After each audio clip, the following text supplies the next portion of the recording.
edges than it actually felt. I feel like in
Normalement, vous allez être avec nous pour tout le reste de la journée. Il n'y a que 2 tickets pour la place en grande finale. Should we welcome the first semi-finalists?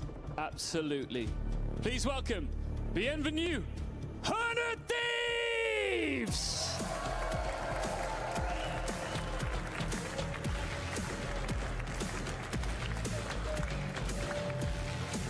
Timotino, hier, s'est pris pour Kylian Mbappé et aujourd'hui, il va falloir assumer.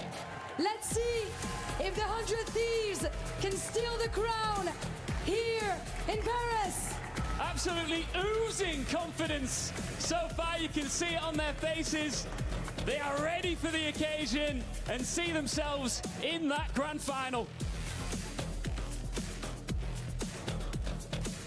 And against them, the last hope of Korea, the last hope of Pacific. It is Nongshim Red Force. They might be the last hope for Pacific, but you can see they've got plenty of hope and determination in their eyes as they wave to the fans here, getting a strong ovation despite the fact that they took out Vitality yesterday.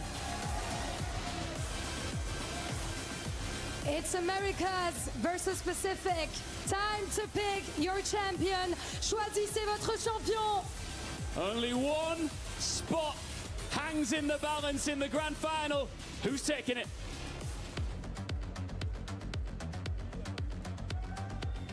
Thank you very much, Lou and Ian, as we get ourselves ready. I'm not sure if you could hear that at home, but the Nongshim Red Force cheer was very, very loud. The Paris faithful made it known they are the home favorite.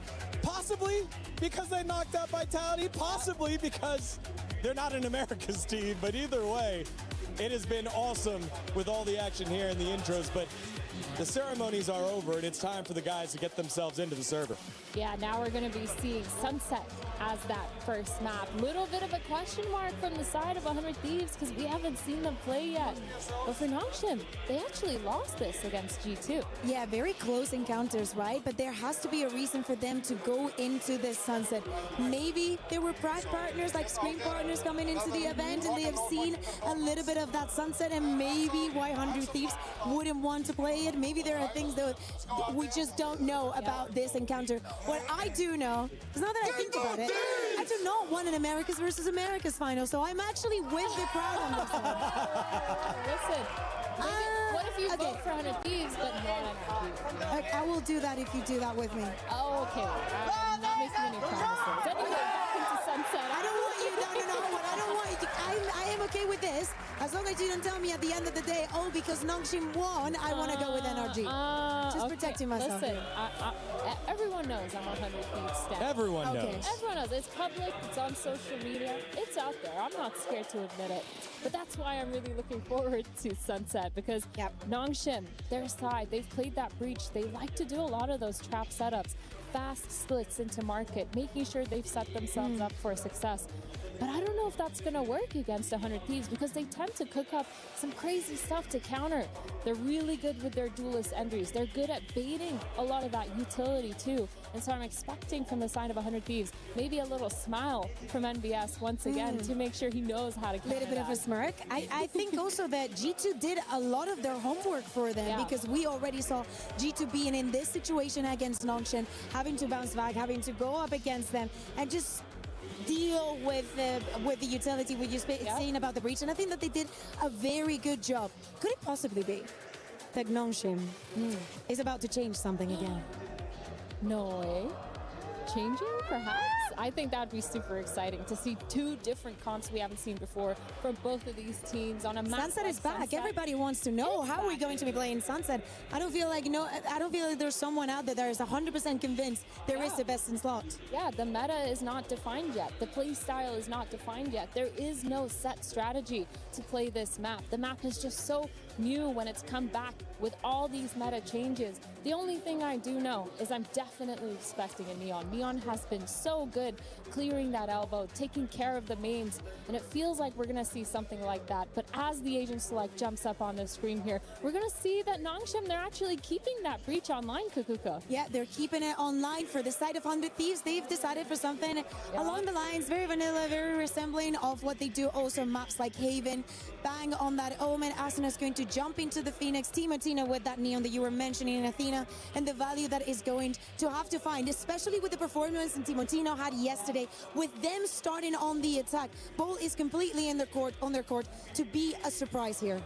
I think for me, it's X-Ross not on the Phoenix. X-Ross going here with the fade. He was clutch in many of those rounds yesterday on a duelist, but will flip on over to fit the composition for Nongshim Red Force. With the big talking points, you guys hammered it home. It is Timotino and Danby, two of the three best left in the tournament.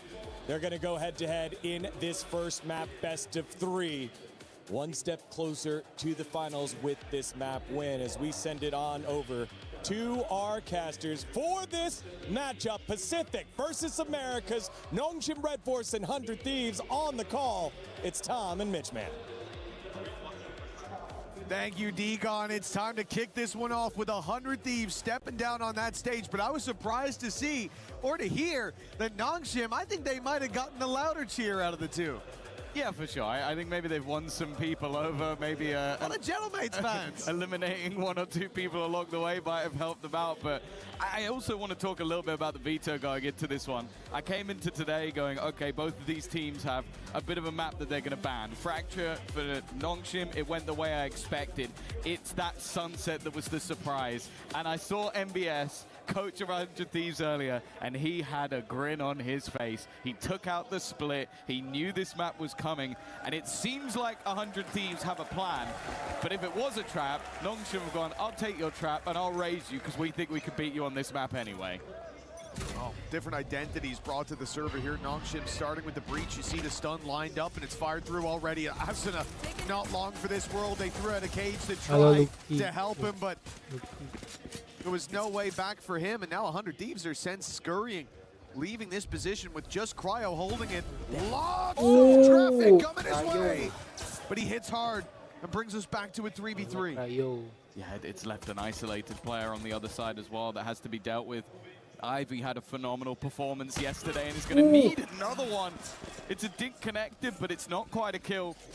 That allows a route straight towards the B site and a post plant, which is actually going to be quite awkward for the defensive side because it's planted for their own spawn. It's an excellent recovery by 100 Thieves. Cryo did the work outside of A. A formality on the trade out of the damage. Time ticks away. Francis sees absolutely nothing. Normally, you're going to expect to have seen the spike by now, but like you said, that plant position for 100 Thieves, it gives them that forward position to hold from. An awkward fight here in the corner. Vora isolated. But they've got the time on their side now. That stuns bottom even more. A paranoia to delay, and I even get them out of the corner. Maybe not for Bang. He's going to be caught off. Timotino, the last man standing, but the clock by his side forced Francis on the defuse. It's a narrow margin, but a solid opening from 100 Thieves. I'll be honest, I thought that aftershock was going to be enough to win the round. Clearing both players from that awkward corner, forcing them into a wider position, and both of them being tagged low. But it is, again, some individual brilliance from Timotino. A man who is quickly rising up the rankings of how highly rated he will be. And for 100 Thieves, of course, a team that narrowly missed out on London. I'm out of here. Now look to leave their mark at EWC. Deploying drone. Well, this one's looking a little bit quicker. An open B site. Not really anything in terms of resistance, although saying that, Nongshim have rotated in very quick. Timotino's not looking to let Ivy out of that corner. Seemed to be a death sentence for Nongshim in the last round. Deep flash coming through. Asuna forced back by the Seas, but again for Nongshim, they don't have a lot to actually fight with. Like, they're dealing with that first burst of aggression, but they shouldn't win most of the fights yet. They're trading. They're trading remarkably well to start. But to finish, it seems to be a different story. RB left alone, trying to add more of a cost to this round, but the price tag stays at 2. Yeah, maybe a little bit more costly than they would have liked, and a weapon or two that needs to be retrieved, but ultimately, that's about the minimum that the 100 Thieves would have been hoping for. And of course, Asuna getting a couple of those kills is always going to help out get towards that Phoenix ult. The funny thing is, looking at these two Sunset compositions, you'd kind of look at what 100 Thieves are playing and think, I'd quite like to see Nongshim playing that. Like that more aggressive double duelist, having the potential for Exros back on the Phoenix. So I want to see what they get out of this composition that they can't get elsewhere. And well, these aggressive stun pushes seems to be a part of the plan. It hasn't caught too much in the early round. That has, though. Yeah, I'm not sure that has much to do with the agent in play, but the breach of Francis finds one in the spam. Big pickup and a Rolling Thunder online now for Nongshim. It's going to be put through quite early on. I'm not sure they can really even follow up on that. As the smokes fade, it's just a delay strategy. It's stopping the spike from going down until reinforcements are here. Job done with Cryo alone. The rifle in his hand, a sliver of health remaining, and a firing squad around the corner. Nongshim have handled that aggression beautifully. Yeah, this is going to be about damage now. How much cost can Cryo cause this Nongshim side, or are they going to come out of this one flawlessly? It's already an impressive start. They've enjoyed these deep pushes off the back of the utility of Francis, but he's also just frying. And this was sort of the fun thing yesterday. I think in that third map in particular, we were watching Nongshim play, and a lot of it just didn't make sense. Like with how quickly they could swarm onto an opponent, how good they were with just individual shots through smoke. Okay, this one there was a reveal, but yesterday there weren't many reveals. They were just hitting those shots anyway. Straight VS. And if they can get back into that rhythm again, I truly believe there's no one in this tournament that can stop them. Well, yeah, it straight up looked like they were cheating yesterday. Like, they had every read right. Even when players were in front of them, they would just cut straight through, mow them down, and Gabby, with his early aggression, was a big feature. Now, he tagged Asuna, but the ult is activated. Phoenix going to get his health bar right back, but won't get much for the ult popped. The space immediately filled in by Nongshim, but the rotate through is massive. This defensive side has all 5 players towards the A side a couple of seconds ago, and 100 Thieves are quickly switching direction. This is going to be the B site for free.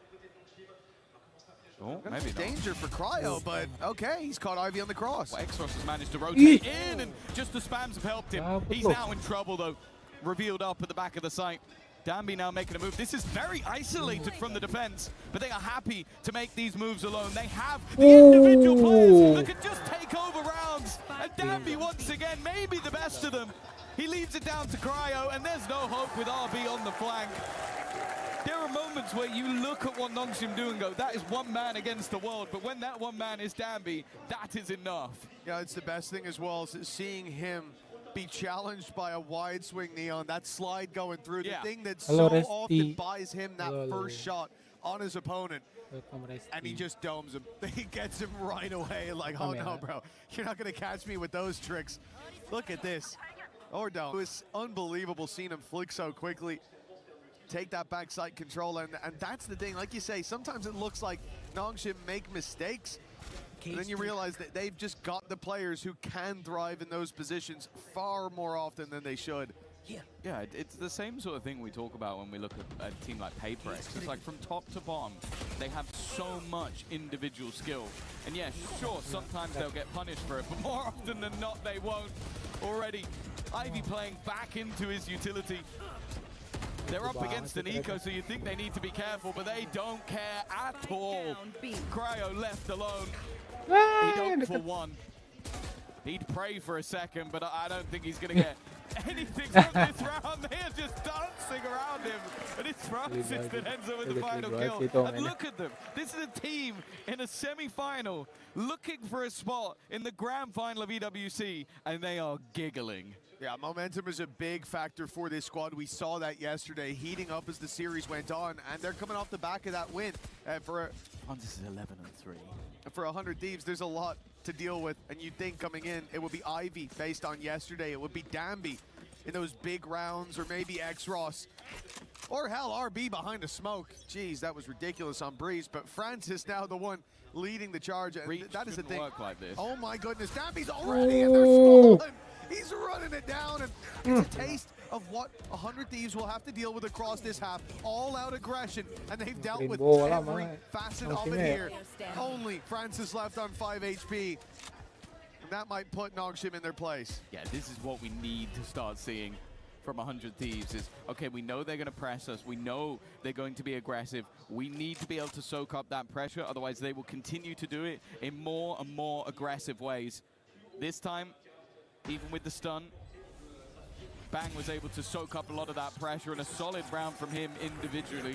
A 3K to level up the scoreline and take us 3-3. Apa tuh? Yeah, we were definitely... Take us 3-3. From him individually, a 3K to level up the scoreline and take us 3-3.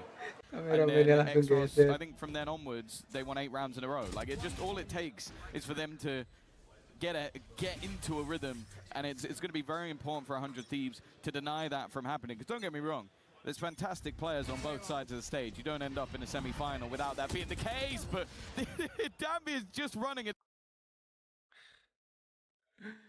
down. He's been shut down again. And now the rest of the players have got to try and find a reaction. 100 Thieves have slowed their pace quite a bit, and I think that's helping them. Of course, last round, we saw it in the replay. Bang was finding 2 shots through the smoke. Satisfying. They thought that Nongshim, well, let's just go aggressive again. Let's fight them. Last time we got unlucky. This time, we'll show them what we're made of. And X-Ross might not have been Danby as the tip of the spear, but the hilt just as deadly. Cryo. Good spot. Looked like he's got a fantastic chance to backstab here. It's all going to come down to timing, though. And indeed, the direction that they go in with the hat off the head. Ivy's got all the info.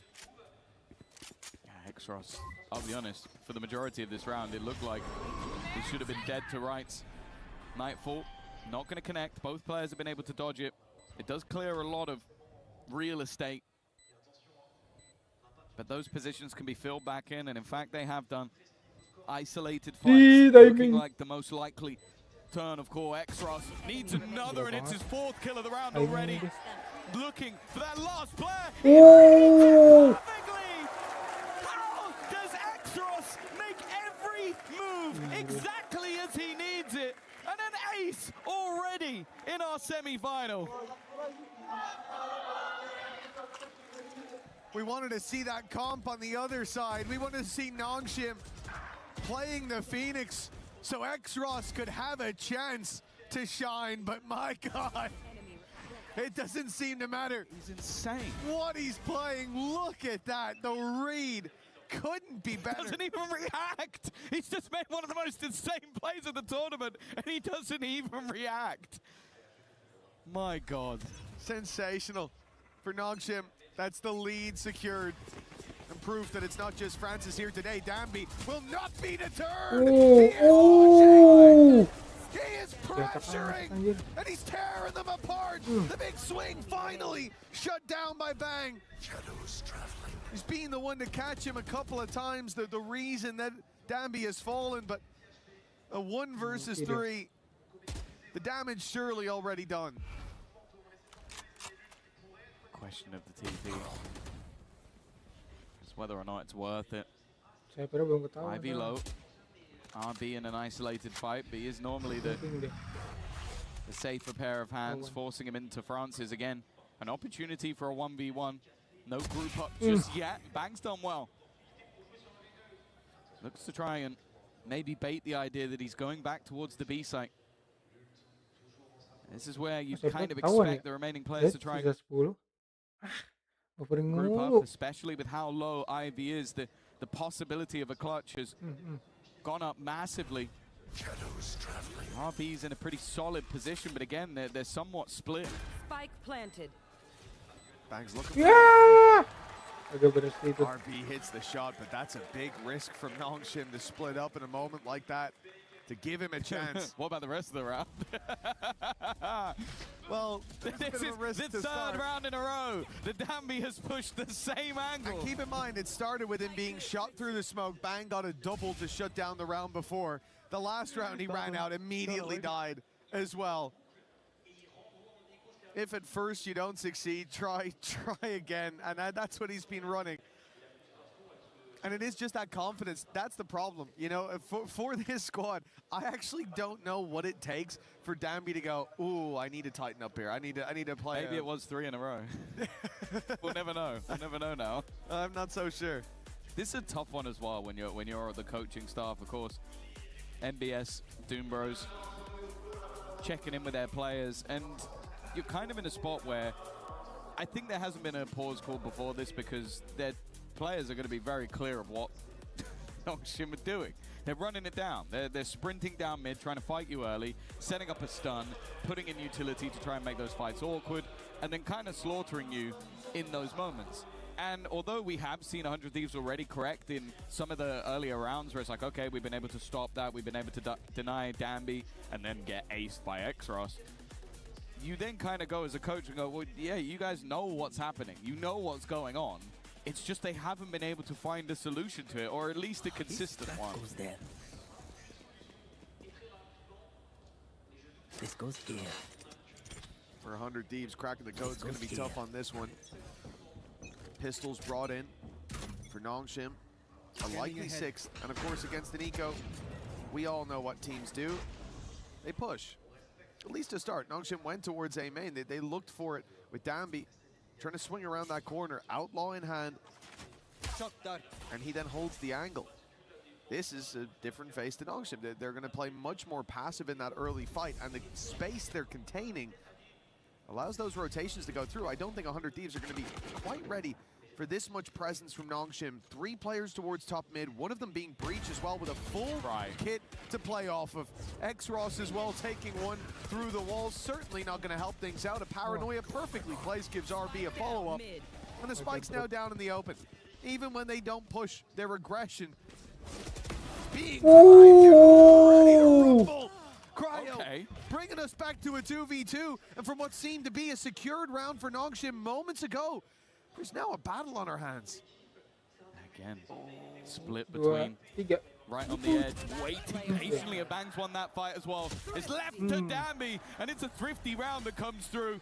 Cryo, Timotino managed to make that one work. As you said, with the first couple of picks, I thought this was going to be a nigh-on simple round for the side of Nongshim, but there was a recovery.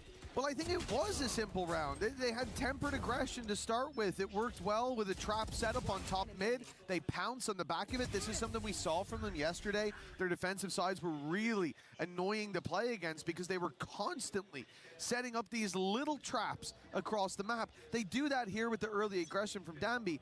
And then in the 5v3, they keep pushing. And that's the problem, overheating. I like the idea from Nongshim. I like the approach, the change of pace, but once things started to go their way, they got a bit too excited. It's given 100 Thieves a fourth round and a chance to still compete for this half. Yeah, ults galore. Both sides having plenty to play with. Shadows traveling. Run it back, the overdrive for the attack, and Rolling Thunder, Nightfall, and an overdrive of their own. Gives a lot of opportunities, even just with the fact that RB can quickly rotate to the other side of the map, or that they have ults that will deny the push. And that's where I feel like 100 Thieves have to be a little bit more careful in this round based on time. You go in too late in the round, you get hit by one of those ults, it could end your round. But also you've got to be careful for everything else that Nongshim have been doing, which are those trap plays. They've been doing it throughout the tournament on their defense. For now, they've felt out the map, realized the passiveness of their opponents, and now with 35 seconds, look to head in towards this A side, or B side, sorry. Nightfall put to market for now. But most of 100 Thieves are coming out of main. It was only Timotino who was unspotted. Going to be shut down by Danby, but they have found themselves an advantage nonetheless. Rolling Thunder trying to pull it back, delaying that time. Spike on the site, isolated, but not dropped. I know Vora exactly where you are. somehow survives in that corner, but the cross is needed. 10 seconds, and Vora's there for more. His head may be bloodied. Spike planted. But unbowed in the end as 100 Thieves find themselves the site. It looked like they were up against it. Even with the man advantage, the Rolling Thunder, the fly through from Danby, but they dealt with it all. Yeah, really good work from them. RB now the last man standing, and he's going to clear one, but Vora there to close around with a quad. Fantastic stuff from him individually, but also just as a unit. They're able to soak up that pressure, not panic when it gets down into those last few seconds. Obviously, the plant was the main goal, trying to deny it on the Nongshim side. You can see the aftershock sent through, but it's the clear of Francis that makes sure that there's no real danger towards the end. And the fact that Vora is also hitting one of those shots while stunned has helped him out massively. Yeah, I mean, Vora did a phenomenal job. The pressure he was put under in that corner, his teammates isolated, the wall was trying to help him, and maybe it did give him the edge he needed to quickly correct. For Nongshim, they're left to pistols. Again, they should have 6 on the board already. 5 versus 3 in the anti-eco, but 100 Thieves managed to pull it back, find themselves with still a chance to take the lead by the time this closes. We talked about Nongshim's traps, though. It's been a huge problem for teams before. That stun, that flash, but a counter flash from 100 Thieves has bought them a bit of space, a bit of time, and indeed an advantage with RB down. Nice work. That was really all the eggs in one basket for Nongshim. If that push works out, they've got a weapon on the floor, but instead, rotations to the A site, and 100 Thieves again picking the easier hit. Yeah, I think Cryo's done well consistently throughout this attack side to sort of hold on to space. He will lose the fight versus Ivy. There's always deadly players on the Nongshim side, but they are being picked off one by one. Good use of the paranoia as well, just to remove a lot of that additional danger. Even still, though, Spike planted. they managed to make this scary, a late flank back. That's a freebie for Francis. We're now in a 2v2 scenario, and sure, there is a Hunter's Fury if necessary. I think that might now be the plan. You can see Vora falling back into a more passive position to maybe make that ultimate a little bit more viable. Yeah, out goes the drone. The tag here, and maybe the ult will be popped. You can save it for time at this stage, though. That clock has run way too far down. Reveal going through. That player spotted. The spam has not Ano landed. sila- Oh no! Lumapagi, bro. They've cleared it, thankfully. The defuse no longer underway. Enemy The remaining. issues seemingly gone as time will decide this fight. That's Kung sila lumapagi ito. and securing Devolving. 6 for 100 Thieves. They've now taken the lead. Yeah, it's a costly round, but it's one where ultimately I don't think you're going to be too worried on the 100 Thieves side. You get through towards the end of the half, and economically they should be absolutely fine to get back into the next one. Again, it shows that there never seems to be a free round, but they've at least, after what was, I think, 5 of 6 rounds in a row, managed to stabilize, managed to hold on versus what was an incredibly aggressive defense. And at minimum, they're going in even at the half. It's a damn side better than it looked like it was going to be. Lifting the lead from their opponent's pocket, now a chance to lock it in at the halftime. For 100 Thieves, a slow start. They know that there's likely a trap somewhere. But this breach, the stun's being held for the start of so many rounds to try to get Danby into position. They've heard the noise in middle.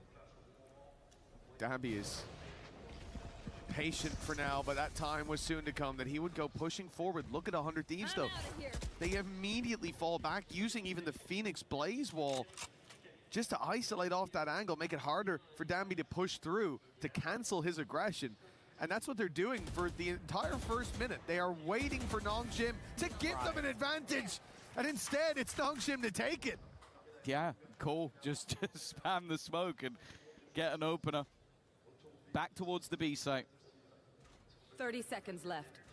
Cryo looking to be the point of contact. Nobody really watching in that direction for now. It seems like the defense are setting up for a retake, but then Ivy looks to walk in, looks to hold the ground. Paranoia is perfect though. And Cryo further up than expected. Then the 1-2 punch as Asuna does the same. Spike It leaves them again with a man advantage, and they're waiting for these pushes, these solo aggressive plays from the side of Nongshim that they got away with earlier in the game. Now they're getting punished time and time again. And unless Exros has another miracle round, it looks like a 7-5 half.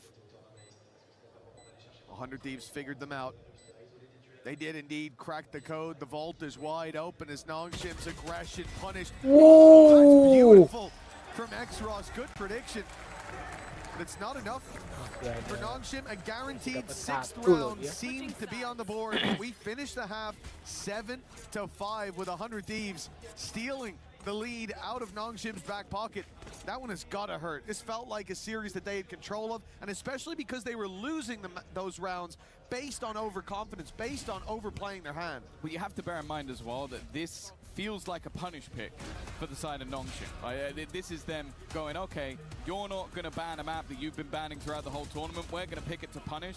And I'll be honest with you so far, sure, there were 5 rounds where I was looking at that and going, this is worrying for 100 Thieves. And then they recover. They take that pause, they soak up pressure, and they manage to double back into it. That was a good recovery from them.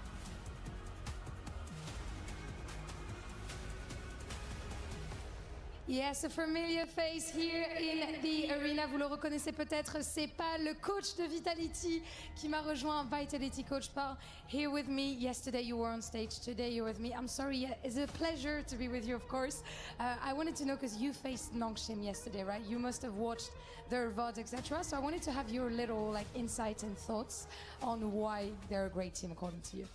Yeah, unfortunately they don't let me back on the stage again today, so I've got to watch Nongshim from here. I think they're a fantastic team just because of how coordinated they are. We've seen this throughout the year. They make the most of a lot of the meta, but also just they start the round in a way where they know exactly what they're doing.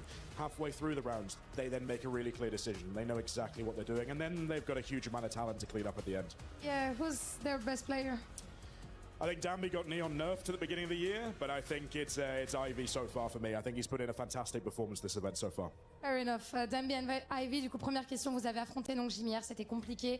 J'imagine que tu as dû regarder beaucoup de VOD, etc. Pourquoi est-ce qu'ils sont forts selon toi? Énormément de decision-making collectif, ils trouvent les solutions ensemble, ils sont impressionnants, toujours même en milieu de round. Et pour moi, le meilleur joueur actuellement de Nongshim, c'est Ivy. And last but not least, even though the result, didn't go your way, etc., what do you want to be taking back, to Berlin from this weekend in Paris. I mean, this entire week in Paris, and also EWC.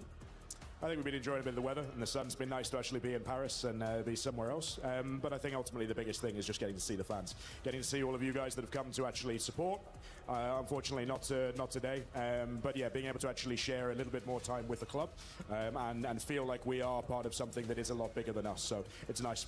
Absolument. Donc, dernier petit mot de balle pour les fans. Ravi d'avoir pu vous rencontrer évidemment toute cette semaine. Merci à tous pour votre support. And let's see if Nongshim can or not take the win on this first map. What does it take to beat Nongshim? Well, that's not a question that Pal can answer, but it looks like 100 Thieves may have come in with that question pre-filled. They played a blinder in that first, especially the second quarter. They come in with a complete awareness of what Nongshim want to do. They're ready for every piece of aggression. They seem to have protocols to deal with it, especially around mid in that late stage for Danby. He was not having even close to the success that we saw yesterday, where at times we had to question if he was even mortal. Well, onto the attack they go. Versus G2, that's where we saw the most improvement, but Cryo has been on a tear. His attack side lurks definitely were a big part of holding on to a lot of that pressure. Even still though, RB's gone TPing into the site. The ground is being claimed with a pre-take in from the defensive side. They're not just going to sit back and cower away from this Nongshim side. They will take the fight before they can get the spike down. A brilliant round, a clean round, and a pistol that will hold a lot of value. Oh, that is a big step in the right direction now. I'm seeing MBS looking very comfortable on that side of the stage. As you said, you come into this, you feel like it could be a punish, but it's looking for 100 Thieves like it very much is something that they have prepared for day and night. Pistol, the cherry on top after a solid first half, a resurgence as well. The wind fully in their sails at 8-5. Yeah, saving a map for the semifinals. Oh, that's a Spectre. Is crazy. But yeah, a solo Spectre with no shield, no Spectre. shields. Yeah. All right, so he's gonna ace. I'm ready. I think he might have bought that as the barrier went up. I genuinely think that was a mistake. We'll have to ask. Or maybe we'll never know. Oh. Fantastically well for Francis and his Spectre, but there is one Spectre that's shining on the other side. Cryo continuing his reign of terror. As only Ivy stands and Cryo's there with 4 to his name. A big round individually, maybe not the player you want to get your orbs on, but I don't think they're going to care. I don't think that they're going to be very happy on Nongshim Red Force, on Francis in particular. They'll just buy a Sheriff and headshot everyone, it's fine. Yeah, well, to be fair, it does work a lot of the time. Look at him, he makes that big investment, he jumps to the side, and he gets picked out of the air. He's just going to be the util boy. Util boy for this round. You sit back, put in the stuns, as long as he can afford his aftershock. It's just so unlucky. He's like, oh, I bought this probably by accident, but I'll see what I can do with it. Just immediately blind fired at, caught in the crossfire. Now for 100 Thieves, set up close on A main. This is nasty. Timotino's going to be spotted, but there's a flash prime from right behind him. No, there's not. As soon as ran away, Timotino's dead. He's being sold to the Wolves, and they're eating good. With Asuna, good work to at least find the one, but much more needed. As players drop like fries, it will... Fries? Well, fries put him in the bag, bro. Put him in the bag. Fries drop into the deep fat fryer. It's all good. Sure, why not? Cryo's in 1v3. They know where he is. They're all now grouping up on this angle as well. Well, actually, no. I guess they're not. X-Rush just walked across with his knife out, so they're not certain. Another one way. Can make it awkward, and Cryo's been good, but that one was a bridge too far. The stinger that was on Francis didn't play too much of a part in the end, and you can see the sheer pace that this attack side of Nongshim will look to try and bring through into some of these rounds. This is where things should get a little bit more interesting, though. The rifles on the board for both sides. The first full investment, the only ultimate online, the neural theft, which, okay, if Nongshim tried to pull off a ruse, might affect the round, but by the looks of it, they're gambling on this A side once again. Certainly looks to be. Timotino's happy about that, at least. But the first pick, Paranoia landed on a couple. They're forced back, and that staggers the fight. One enemy remaining. Believes Bang and Asuna. Some easy duels and double digits seemingly on the board for 100 Thieves. This was a big round for Nongshim.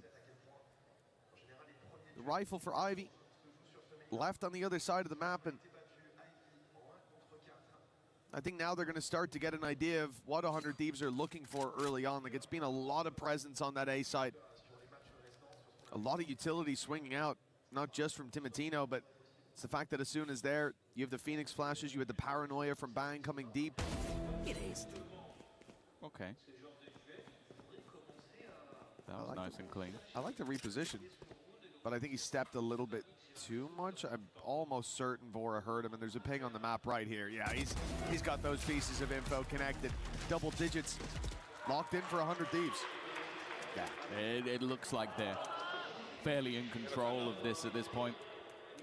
Those explosive moments of those 5 rounds in the middle of the pack.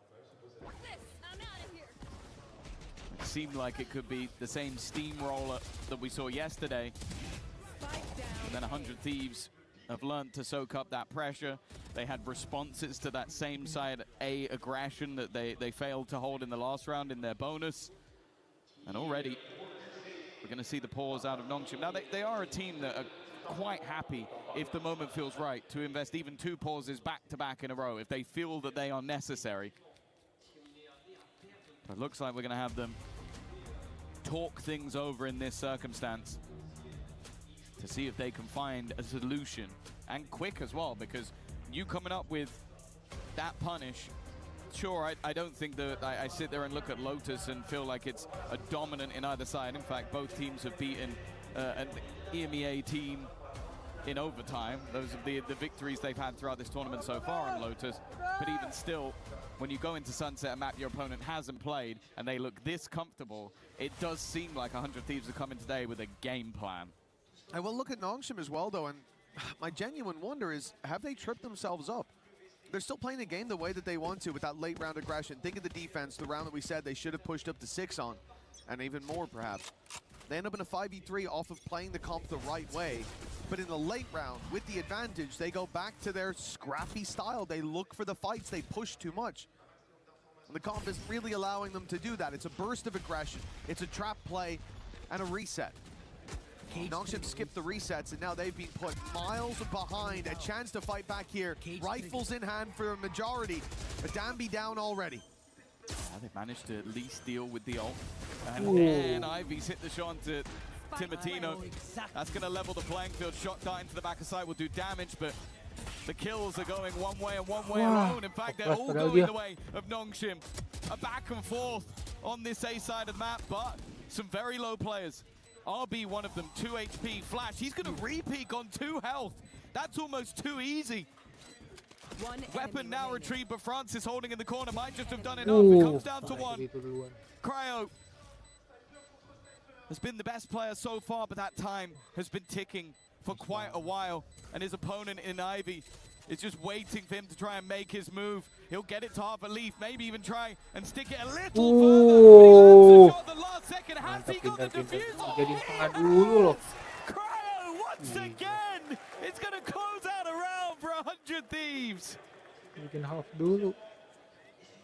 That is a crazy clutch from him. It felt like it was played good. Even went in for the shoulder peek at the end there. And from his perspective, there's a good chance that it's being stuck. The time is so low, not many would have the balls to stop at this stage, allowing the reveal to come through while he's still crouched down below. And you can see even at the end, they weren't sure he had it, but a big win, a big fight as well, right off rip. 100 Thieves, they changed their aggression to the B side, but they found, the TP from Bang, they thought he what? But somehow, he survives in the shadows, a corner, unchecked, and Nongshim needing a clutch now. A 1v2 with Bang still in their way. It is his round and his alone to put 100 Thieves on 12. I think he would have put Houdini to shame with the way he managed to disappear from vision and then reappear in a spot that nobody expected. Not one player was ready for Bang in that corner. And no surprise, I think we're going to be seeing another pause. Just look, they're swapping guns, and it's the half check from Francis. That moment is going to be in the back of his head for quite some time. He looks to check if somebody's there, but it's a half check. Then they're punished for it. They'd already killed 2 players. They saw re-aggression coming out, and why would he still be there? And then just further reinforcement. You hear that TP and you think, anyone who was even cautious of him being around there, he's leaving. He's running away. Yeah. He's fleeing. Let's get around that corner and catch him. Losing sight. A small gap. And 100 Thieves use it to blow this map wide open for Nongshim. They are so far behind now. This is a squad that seemed to have a commanding lead at a point with a chance to push it even further. They failed to secure a lead at the halftime, and from there, 100 Thieves have emptied the vault. They've taken them for everything they're worth, with Nongshim almost guaranteed to need a reverse sweep for the grand final spot. Yeah, back-to-back clutch rounds. Bring them down. And now Nongshim need to find 6 in a row. The thing is, they've been investing over the last few rounds, so it's not like they've been building up to a big buy. This is still them on the brink. Only a singular primary rifle, but they do have a couple of ults to play with. Now, we saw them on the defense use both of these in 1 round, and wow, blink and you miss it. Timatino's already got the first that could be putting map 1 on the board for 100 Thieves. Nongshim sending this to the A site. Only 1 man stands there, but it is the demon from their darkest dreams, their nightmares in the previous bang. In the corner, put 100 Thieves up to 12. Timatino's not stopping either. He's pushing forward, but Bang will have to hold his ground, but the reinforcements are coming. A tag up onto Francis. He's down to 10 HP, and what was previously 1 man on this A site is now 3, is now 4. In fact, 100 Thieves have wrapped in heavy, and it seems like Nongshim are going to take advantage of that. The spike's going the other way. Playing off site. Nice shot from Dambi.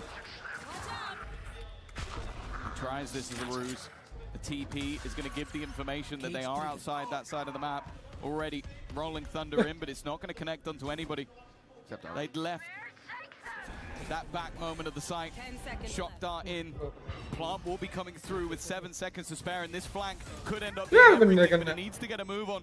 In fact, I think he knows it, starts running it down behind, tries to give space, but it's Vora again, leaving RB as all that remains, and 100 Thieves from what was looking like a bit of a dangerous map, a map they banned all the way through the tournament so far. They have won it convincingly in the second half.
way a little bit.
Looking at how this started, 100 Thieves, it's an anti-eco, but look at how aggressive they were. They looked for all of those fights. Those are the mistakes that typically teams we see pay at least somewhat of a price for, but it's confidence. And it's boots on the necks of Nongshim that makes me nervous as 100 Thieves. Big tag to open this up coming out of Timatino. Ivy's going to be healed back up, but that Outlaw now becomes deadly for him as well as the majority of this Nongshim squad. I wonder if that's why the Spectres are in. If you know that your opponents are constantly buying light shields in these rounds, the Spectre becomes more and more deadly. A much higher chance of being able to clear out some of those kills. But also, as said, like starting out on the attack for Nongshim, this is where they really struggled. A bonus round victory is a necessity, unless again they are hoping for a crazy comeback, and already under pressure from the aggression of that Whaley. It was mentioned by on the desk that that's going to be a consistent factor for Timatino. Thinking of yesterday where Nongshim were the team who went where they want, when they want. Now it seems like there was a different face being worn by this squad. One of respect, one perhaps of fear, as 100 Thieves have kept them back even with these weaker weapons. The rotation's dragged over. Danby goes down. But the C site should now be easier to take. That's the idea, and it better be. There's 20 seconds left, and still a Vice wall up. It's gonna cause problems as the first breaks through. The Spike still stuck behind. RB isolated on the TP. And as this wall goes down, as soon as reposition, he gets damaged. And they drop the planter. Give it time. 6 seconds. Another shot in for Ivy down. It leaves Francis. Sure, he'll put the Spike on the floor, but he may be soon to join it. Timatino up, over, and in. 3-0 for 100 Thieves. This was his round. Not only was he hitting tags from the get-go, like leaving players low, but he was everywhere. We saw him take fights on the entirety of the map, starting out aggressively on A, moving his way through the middle of the map on B at one point, and then fighting back into the C site. Literally wherever Nongshim went, Timatino was waiting, and he's even there to close it out in the end. What a fantastic round from him individually. And as said, looking at the attack side last time out versus mates, there needed to be a bonus round. There needed to be a good start on the attack side for Nongshim, and it has not happened. Honestly, up against Vitality, I don't think I saw Nongshim approach a single round with that sense of trepidation. And then you look at this round, where they have the rifles and their opponents have got the weak weapons. It's a big map, like Lotus as well. One where if you decide to just, hey, let's run at that site and see what happens. Even against those low buys, there should be less numbers there. But they were so scared. And for good reason. 100 Thieves showed that they've got claws, even in rounds like that. And now Nongshim are left with pistols. Certainly nowhere you want to count them out. They've already traded blows. A lot of damage done, but 100 Thieves are playing this super passive. Sitting back, allowing them to have that early space. And when the utility's gone, they'll look for the fight. Backside. Arsenal waiting a chance at range to spray down multiple players. They're looking to put the pressure onto him. He thrives under that pressure. 4 kills in a matter of seconds, and while the aces are going to be handed over, Cryo doesn't want him to get all of the limelight, but there was only one man that was important in this round. And that was very comfortable in the end. All these fans, be it 100 Thieves or Gentlemates fans, but they're having one hell of a show here today. Came in rooting. A lot rooting for Nongshim even over on that mate side. We saw a lot of their jerseys stand up as those boys mounted the stage, but this is a completely different vibe from what we saw yesterday, from what we've seen from Nongshim all tournament long. And we're getting a timeout here. No surprise with how things have gone. A 4-0 start. The next round carrying a lot of weight for this squad. As at this stage, it's not just about this, it's about the end of the previous map. This has been a streak where 100 Thieves look and feel more and more confident by the round. I felt like we saw glimpses of this on Split yesterday, where Nongshim went a little bit silent. I think it was 4 rounds in a row for Vitality. Then Exros wins 1 round with the Sheriff, and they're right back. It's like nothing ever happened. With the Sheriff, yeah. And I think that might be the moment that they need, because that sort of quirky, aggressive style hasn't been shown just yet. And I think that can be the case. There's a couple of maps where they do look that little bit more uncomfortable on a certain side. And at least for now, it seems like 100 Thieves are firmly in the driver's seat. Everybody stepping up. Of course, we've seen this organization throughout Valorant's history. 3rd to 4th at an international event is something they have achieved before. But making it to that grand final versus opposition from around the world is something that has evaded them. And, well, if it keeps going as it does right now, they might be taking down the Santiago Masters winners to get into that grand final. A team who has looked on form. Again, looking at the gigantic win they had yesterday over Vitality. But Nongshim in general, they played an impressive game. They looked like players like Danby, even after the Neon nerf. were coming through lights out. Ivy reaching another lane, another level. Where are they going? Over the last couple of days, X-Ross on the Duelist, but everything, and even Francis in that previous map, but it hasn't been enough here. They've not made a dent just yet. Are they going to push him? Smoke up, TP into it, Shadows. reveal over the back? Because at least for a moment, it looked like that was the goal. Instead, they're hearing players go through mid and immediate usage of that convergence path, but Danby's there to stop them! One man that has completely dissipated the push. A thorn in their side, a spanner in the works, and what could have been another nasty trap quickly becomes a Nongshim round. That's a really big round from Danby already. But Cryo left alone. The first on the board by the looks of things. Presence outside the B site was all they needed. 100 Thieves overheat. Dematino's ultimate is the go call for Danby. Toxin screen down. And his early success, Danby in particular, his early success hasn't been there. We saw 100 Thieves dealing with him, starting to shut him down on Sunset. As that defensive aggression never really found its footing. But now, a good round for him. Right after the timeout, Nongshim finding themselves success. It's not like even this weapon being saved is going to have a huge amount of impact for 100 Thieves. They've already got a lot of credits built up. But happy to save it over the butterfly effect, of course.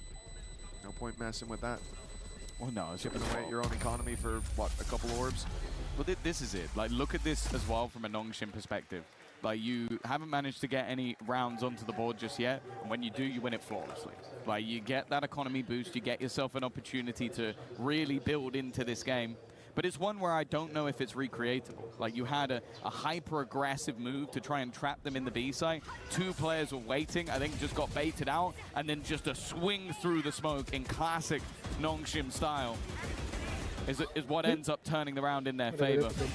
I don't think it's going to rock 100 Thieves, but it might give them a little bit more of a tentative defense. Yeah, I mean, ultimately that round comes down to 100 Thieves thinking that smoke outside C would be given a lot more respect than it was. And now they go back to maybe that one too. Aggression from Timatino with his get out of jail free card. He fires once, bails, takes Francis out. A lot of utility removed. The dog you'd love to have to be the trailblazer instead. Danby sent through to do that. The first on the board already. Wrap in from Timatino, but it's Vora on the side. He's gone in for more. With Ivy all alone.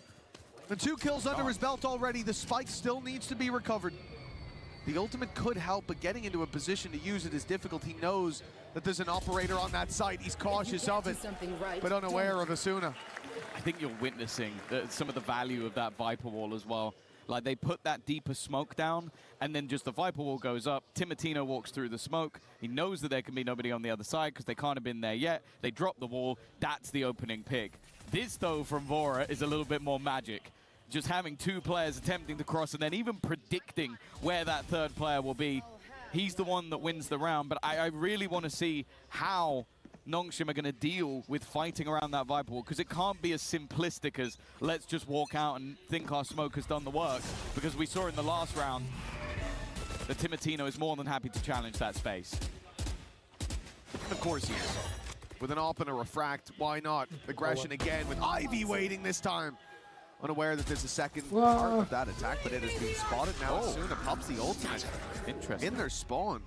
Again, this is just him trying to stay alive. With the TP taken towards the C side, it doesn't seem to matter. Ivy's taking the round into his own 2 hands. With Vora last alive, yeah, he'll get the jump on 1, but 4 more to take down. A 1v5 ace clutch is needed for 100 Thieves to keep this momentum going. It's been a weird couple of rounds for Nongshim. The first was Danby the hero. Nope. Nope, that's awkward. And the next was Ivy. It doesn't go on. Again, this is just him trying to stay alive with a TP ultimate. In their spawn. Again, this is just him trying to stay alive with a TP taken towards the C side. The 100 Thieves players' faces Even still, though, the rounds for Nongshim thus far have felt like a bit more of a flash in the pan, some individual brilliance. And with still plenty of credits for 100 Thieves, they're back with an ult once again.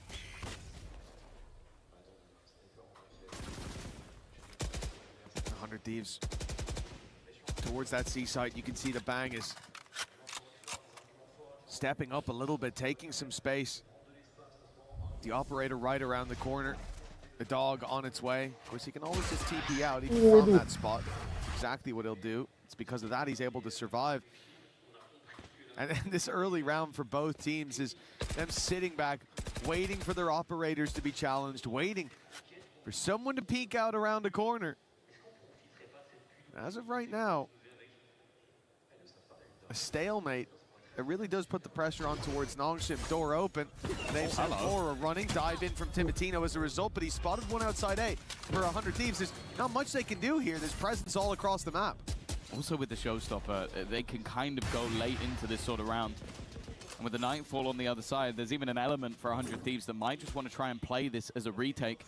Instead, though, the potential for the weaponry to be removed, and it looks like 100 Thieves have a completely wrong read. They are sending 4 players towards that C side of the map and leaving Arsena completely alone. Yeah, they thought the smokes were put down on A just to rob them of info so the fake would work, but instead it's a full-on attack. Asuna able to delete the showstopper. 12 seconds left. The spam is good. It's stopped. The plant. It's bought them at least a little bit more time. 100 Thieves. 6 seconds on the clock. One more denial would be enough with the spike planted. Nongshim find themselves just enough room to set up a Bang. That's a big pick. He can wait now for Cryo, who's on his way down below, but the reposition of Francis, that seems to have given Nongshim the upper hand. But it may well pull them across the line with the op still sitting around. Sure, the shot is missed, but they still have time on their side. 2 players to run that clock down. Snake bite. It's good, but look, he's gonna wait. Francis running that all the way down to the final second. They are playing this to win off of the clock, and I think they've already got it done. Cambi most certainly locks it in. Back and forth round. A lot of ultimates that needed to be used there for the Nongshim side, but I think the timing of the Steel Garden ended up being the best, because I was a little bit worried. Like, I saw them priming it originally, and I was like, okay, for Arsena, that's basically a death sentence, especially if the showstopper is used at the same time. Then they just use the showstopper. I'm like, oh, okay, actually, maybe they're in with a chance, but he uses it in the middle stage of the round, allows them to get that plant in with a lot less danger, and then just play those post plants, play the time. 3 of the last 4 rounds for Nongshim. After the start they had, I was getting a little bit worried. And also, Mitch, now that economy runs dry. They finally broken the 100 Thieves bank. Yeah, it felt like almost an impossibility at a certain point, but chipped away at it. Bit by bit, piece by piece. For 100 Thieves, setting up again in terms of those traps, but the walk through, the timing, caught by Ivy, the flash perfect from him. He's been great. Single-handedly stopped that aggression. Although the op shot might not land for 100 Thieves, 2-man disadvantage, pistols in play, and 1v1s across the map. I think all Nongshim need to do now is group up to close this round out. Although that group up does mean crossing Cryo, that there is a chance here. He'd have to hit some nutty shots. No, and he won't. Not this time. We've seen plenty of them, and RB is just countering those ecoing players. Looking like another clean round up until Vora wins the fight versus Ivy. Of all the players you'd bank on so far, Ivy's probably the one you'd expect to hit that shot. He has been stellar as that solo player on the other side of the map, but this round is over for sure. And although the economy of 100 Thieves would allow for Vora to go for this, it's whether or not it's worth it. Giving orbs over to the other side could be a problem, but if he can pick up enough, cause some cost for Nongshim, maybe it's worthwhile. Yeah, as we can see as well, X-Ross is waiting on the other side of the map, so if he did turn tail to just go and save, Death probably waited for him over there. But Nongshim, now we're looking a little bit better here. starting to piece rounds together, starting to look a little bit more in control of this game. Remember, this is a 100 Thieves map pick, though. And I suppose that's a good question to ask as we get towards the end of this half. Where is the goalpost for Nongshim? Is 4 enough already? Well, if you're going based off how they play versus mates, yeah, they only needed 2. But no, I'd say if they can get 5, I think they're still in a pretty good spot. I think their defensive side aggression was really difficult to play against. It's clearly something 100 Thieves feel ready for, though. And that's what makes it difficult. Danby, aggression once again. And well, see you later, Cryo. The thing is, this isn't even the push. This is the ruse, but sometimes the ruse can be enough all alone. Danby, with no help, no friends beside him, is a menace. And he's given his team full control. Asuna, though, trying to get ahead of it. He gets dealt with. Timatino's found a response, but that response still sees them one behind. That's the wraparound from RB. Okay, he's been spotted. I could have closed the round, but the swing from Ivy does just that. Timatino, an AWP trained on his position, and that will be a death sentence. Nongshim back up 5-5. The recovery most certainly on, as the real fear here was that 100 Thieves would replicate that performance from the previous map. Nongshim's pick, but if we could go back in time, I think that would change. 100 Thieves were ready there, but seems like Nongshim found an extra gear on Lotus. It seems like both teams have done that. Like, we've seen these sort of early starts and then both teams having that ability to completely reset. And I do think a lot of that just comes down to a couple of rounds from the likes of Danby, from the likes of Ivy. It really does feel like the 1-2 punch, but of 2 players that are playing opposite sides of the map. You have Danby just running around. Like, this round is literally him diving into the B side, coming out with 2 kills, and the rest of the team are just going, all right, we're going to hit C. You're your own entity. And then think back to some of the other rounds where you have this sort of aggressive push coming in, and Ivy's just holding the line. He's able to just be that almost turret-like player that just doesn't allow 100 Thieves that level of control. It's difficult when both of those players are playing fantastically well. That aggression that was initially working, think of Timatino finding those openers, finding that aggression. When that fails, is there another level to 100 Thieves? And well, that's probably what the pause is for, because they've lost 4 in a row now. But there was on the previous map, you think about Bang hiding in the corner, the impact of Cryo, whether it be in the early fights or the late. Been a bit quiet here. Exactly. A complete change for 100 Thieves. Nongshim, Ivy as reliable as ever. Searching for that 6th round. Now stun up close to Timatino. Just about makes it out, and the spam from Bang good enough to trade onto Danby. It's a solid start for 100 Thieves with the man advantage, but Bang being tagged low and the pressure still being put on. Means they've got to keep delivering. Timatino with the missed stun just bails. The fall back towards the site. Space taken for Nongshim. Numbers traded, and HB looking better for the attackers. Yeah, they got aggressive in order to even up, and now Timatino goes back for more. Asuna alongside him. Keeps things even in terms of numbers. Just look how much space has been taken. This is the problem I talked about. You have Ivy being able to give them the B site for free. TPing straight in. The pit now goes down, but it seems like they're still a little wary of some of that flank control. That's why the attack are yet to get that plant in, and Asuna's now found himself right within opposition ground. That smoke's gonna fade. Ah, no! 30 seconds Thinking left. maybe they'd left. Smart from RB. RB was sat waiting while Ivy covers up top. Comfortable plant can now be found. Francis has been a snake in the grass for a while, but he's wrapping back to the squad just in time. Cryo, we talked about his performance in the last map, and now a chance the judge, it seemed, would count him out. But that pick gives him a weapon with a smoke down as well. He can actually recover it, and he might need it because Bang, low on HP, low on look, is being taken out. Look how far back that rifle went. He's managed to recover it. Managed to get it into his hands, but this, a bridge too far for certain. Ivy, reliable as ever, is there to close this one 6-5. The lead now Nongshim's. Again, just great work from Ivy, but I also want to give a shout out to RB. Just the patience they have to tap the spike in the B site and then him just wait and watch the smoke. He had an inkling that okay, we need to maybe get another pick before we can actually get that spike down, and is just so patient. Lets his teammate cover off other angles and just holds that position for an unfathomable amount of time. That's why you see the risk taken.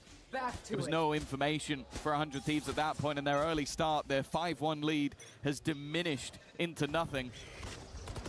Nongshim may have fallen for the trap of picking Sunset, but it seems like they're perfectly comfortable over on Lotus. Oh, old pop by Danby. Already taking down Cryo and looks for more towards backside. Asuna, yeah, I mean, he's in a good spot, but they didn't push in. It looked like they'd invade the smoke for a moment, but 100 Thieves think better of it. Wait a while, and then Danby still with a sliver of health. Fighting everybody! 1 HP before he's finally put to bed. Danby coming back with a vengeance. Seems to have locked in that lead at halftime. Bang, up against the clock, running it down, doing his best, but his best not even nearly good enough. God, that is just the level that this man can bring. There was a moment where they decided not to be putting him on this Neon anymore, to put him here and there throughout stage 1. And boy, am I glad to see him back on an agent that makes him so comfortable and makes everybody else so uncomfortable. 25 HP is how much he had after that first battle, and from then onwards, you'd think maybe he'd play it safe, but absolutely not. While on 1 health, he takes down 2. And in the end, for the rest of his team, it was easy to clean that one up. Someone else, though, who is always easy on the ears. Let's go down to Ian Chambers. Cheers, Tom. As we go along this week, we are going to be joined by incredibly special guests throughout this process. And it doesn't get more special than this. We are in the city of love, and 100 Thieves, Bang, has got some serious support out here. His mum, Tina, and Aunt Mary are loving this experience. Tina, what do you think of all of this? This is just a blessing to be here. Paris is beautiful. The fans are amazing. We're rooting for 100 Thieves.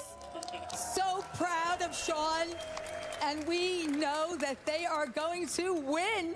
Ooh, I love the confidence from Mama here. How is it feeling on your side, Mary? How has this experience been for you so far? It has been so precious. It's such an honor to be here with all of you fans to support my nephew, Sean, and his teammates at 100 Thieves. It's amazing. Brilliant. I'm just going to bring you forward just a touch. Listen, you guys have traveled a long way to come here to Paris. You're from Los Angeles. Yeah. You've come all the way from New York. What does it feel like to be watching esports in such a tremendous part of Europe? This is just a dream come true, especially for a mom. I'm so emotional because I love these guys, love Sean and this team, and everyone at 100 Thieves. Thank you, boys. You're killing it. And they can win? Absolutely. All right. Did you know that he was going to be doing this when he was a little kid, just briefly? Actually, I had no idea. Well, you can watch some more of him. This is amazing. Give it up for Mary and Tina. We get right back into the game. Make no mistake, those cheers are also for Ian Chambers. We love to see him doing his thing down in that arena, and we also love to see the players doing just the same. It has been a big bounce back from Nongshim, who seemed determined to bring us to a map 3. It's a semi-final. You never want to see them go by quickly, unless you got a game tomorrow, I suppose, which is true for one of these teams. 100 Thieves trailing by 2. They want that quick success. It's going to have to be a strong start to the attack side. Best of 5 awaits the winner. A third, fourth match awaits the loser. But the fact is, everybody wants a chance to take the title here at EWC. And of course, the team that did it last time already out, already crushed. That's another thing. You don't want to watch your key get crushed, your name shattered by that wonderful machine behind. Timotino, though, into the space they take. Every pistol thus far has gone the way of 100 Thieves. Is it going to be another one? Well, he needs an early escape. Yeah, right agent for it, though. Nice paranoia through. Vora forced into a fight, but still holding on for dear life. A lot of tags in from Nongshim, and now they look to close it out. Their hard work finally paying off with a pistol round for Nongshim. This is the difficult thing when facing this squad. It feels like you can start putting narratives on the table about like what side of the map they're good on, or maybe their pistol ratio and how things have been going so far. And when they have momentum, it all becomes irrelevant. Like, that's what this team has in droves. They just believe that they can run over opposition. And honestly, with 7 rounds in a row now, my gaze is going to look towards 100 Thieves of when can you stop them?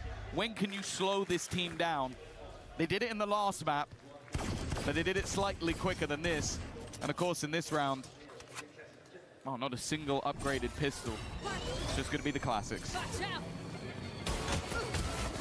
Go down, connecting for a couple up against the pistols. It is an easy, flawless round for Nongshim.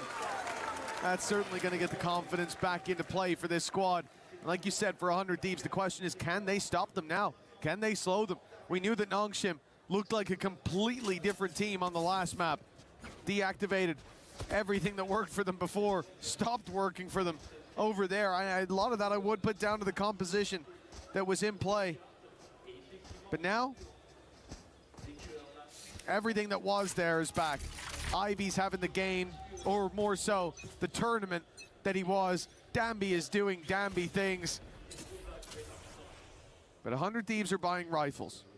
This is their line in the sand, their moment to stop Nongshim before it spirals out of control. It's worth noting versus mates, 10 rounds in a row.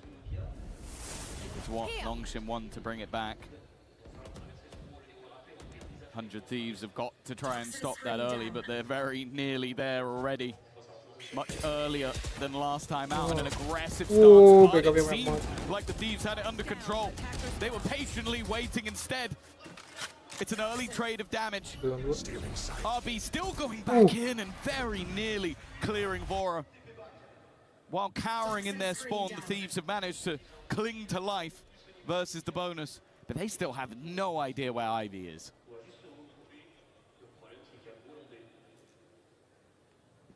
I certainly know where his utility is with the wall going up. It hasn't left them perturbed whatsoever. The B site's still the target. The snake bite will get them in. 30 seconds left. Nongshim will hope that an opportunity is offered up. Spike The planted. golden plate might be Cryo in the corner. No, it's a quick swing in from Timatino. If he was slightly slower to react, there would have been some real danger there, but it's a formality to close out for 100 Thieves, a necessary win. Yeah, and you look at the way that this round was played by Nongshim, you can see they wanted to almost just trip them from behind, get right up in their face in the early stages of the round and not allow them anything. It was a good attempt at a bonus round with how much damage they were able to do. But the fact is, although they've broken the streak of rounds slightly earlier than the mates managed, there's an operator coming back. There's full rifles for the rest. I'm out of here. They're saying that RB has taken a nasty tag very early on this round.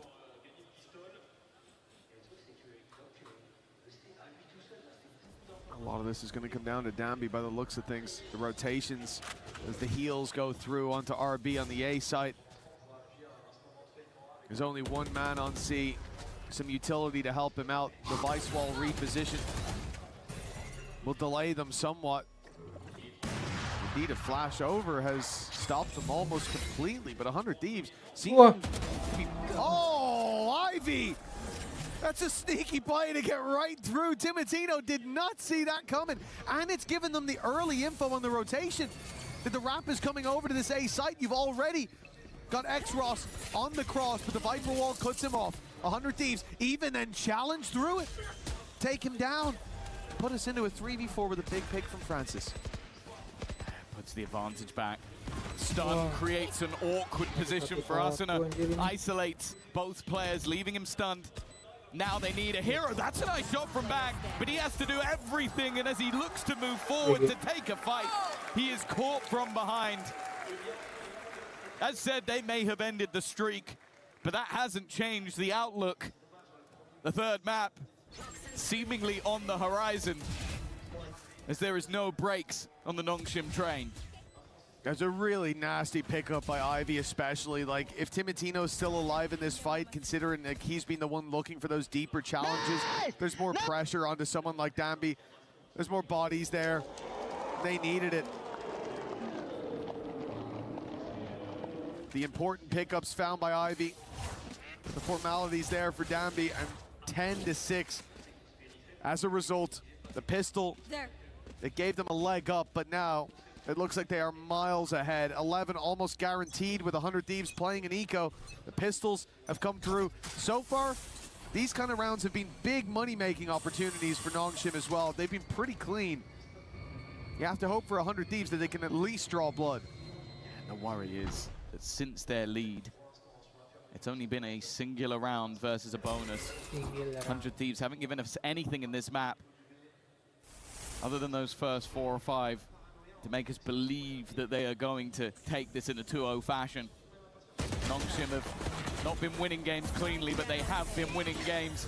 Over the top goes one, at least making things a bit more costly. Maybe the Mitchman curse could help them out a little bit, because it might not be going cleanly until Danby arrives, but he's now been tagged down to 10 HP. There's a real chance here. A swing back from Cryo. He believes that he can win this round. The pit to give him some space. Danby might not respect that space. In fact, he certainly won't, and is punished because of it. A stun up leaves Cryo a little bit lower than expected. He has no idea where his opponent's coming from, and instead looks to go walkabouts. But on the edge of this, his opponent just knows! Did he show anything out of that pit, or was that just a sixth sense? I think when he crouched and looked to the right, his foot might have stuck out of the very bottom, and there is a chance. I have to believe it. I have to believe that, or I'm gonna have to accuse him of wall hacking. It's one or the other, because that was a little bit crazy. I don't know if we'll even see it in the replay. So nice to take down Danby. You knew he was going to get aggressive. There it is. The bottom very right. bottom corner. And he even gap. looks at it at the end just to go like, yeah, bro, that's I'm not cheating. I looked at the corner. See, that's how I knew. No one checked PC. Again, though, I think you're up against Ivy at the last second. It's the last man you want to see. Sure, Danby might have the craziest, and the fact that he tried to dive through that pit alone is a little bit manic. I'm telling you, in my head, I was begging him not to, but the second, you could see it, Cryo tapped it once, immediately put his gun up, because he was like, I know that crazy little guy's going to come in. I know he's going to do it. And eventually he thinks, oh, I guess he's not. Nope, right in at the last second. He's a madman.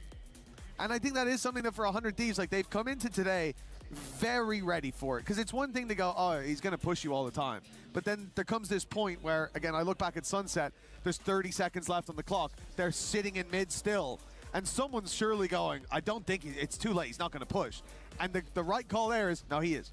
No, he is. They're coming, and eventually the push comes in. It's when. Yes, exactly. And it could be at any point of any moment of any second of any round. And while they are not dealing too well, all right. Arsenal, that's one hell of a start. But there's Danby once again. You thought losing 2 players might deter, but look at where they are. 2 players are still pushing towards the spawn. Danby is pushing back into the position that they've just died from.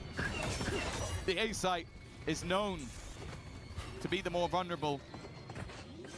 And an early post plant, an ultimate online for Bora. Planted. This is a very good opportunity now for 100 Thieves. One slip up though, and Danby will pull that advantage back into neutral territory. Instead, it's Cryo showing he's still got the opping chops to take down Danby. And a 4v2 for Nongshim. Plenty of runway for this squad, but a save seems like the right call. Yeah, finances are rough. You know Cryo sat there with an operator as well. You're probably losing the first one who breaks through that wall, and then the credits really start to run dry. Yeah, you can take an eco. You can take 2 in a row if you want. Really build up to catch up on a lot of ground to make up. That's a very successful start to what needs to be a comeback. Yeah, good hold off the early aggression. It's the same thing we needed to see in terms of the reaction to the last map. I think especially after a pause, you can kind of understand why Nongshim would do that. You go, okay, they've taken a pause. Whatever they plan, let's try and disrupt them. But the dodge of the flash, 2 quick shots. And even though he falls, it leaves so much space available to 100 Thieves to fill in, get in the post, and then have quite a lot prepared. And the fact is they didn't use the ultimates in the last round, so they have them to play with in this one.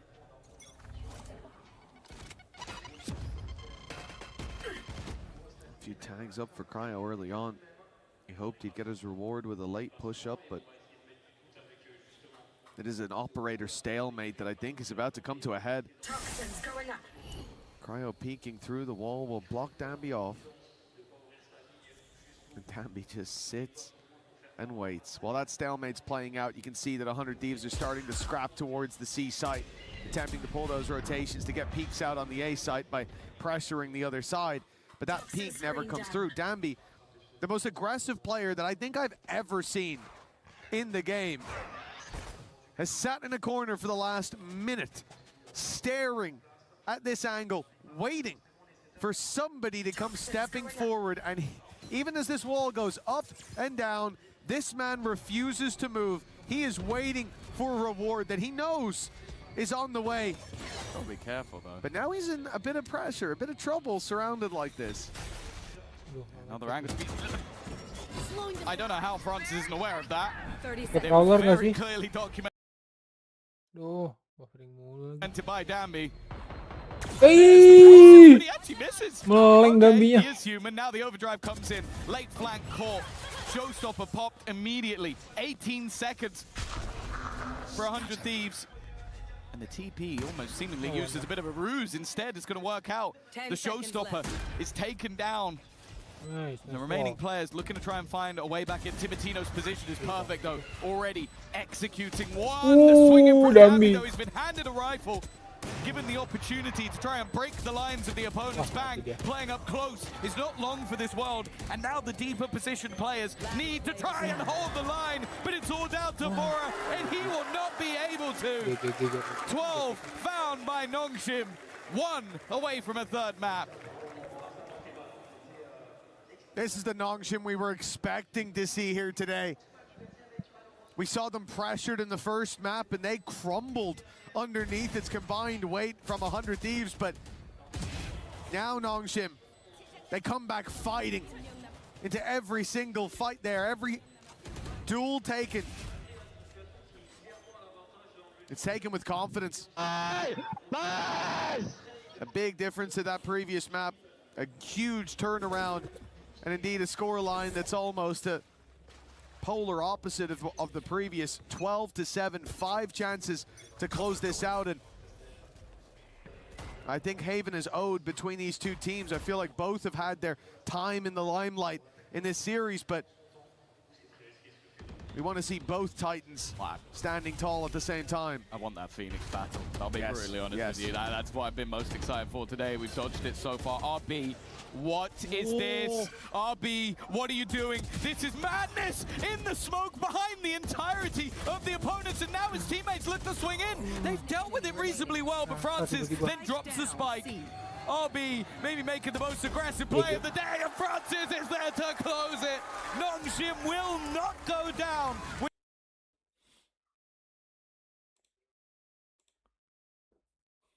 In the night, without the fight.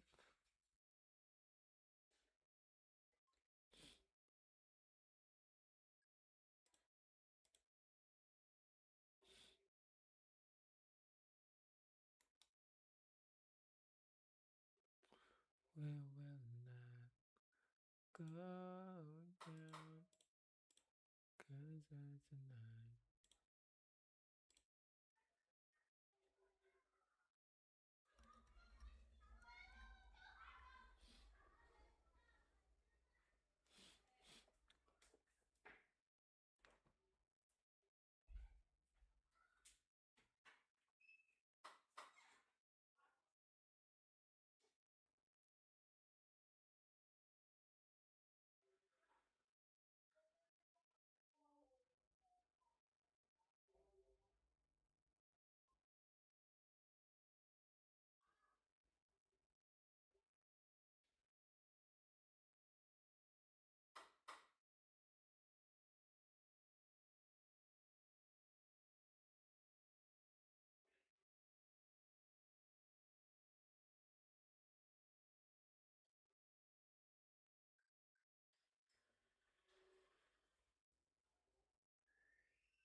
they should have done.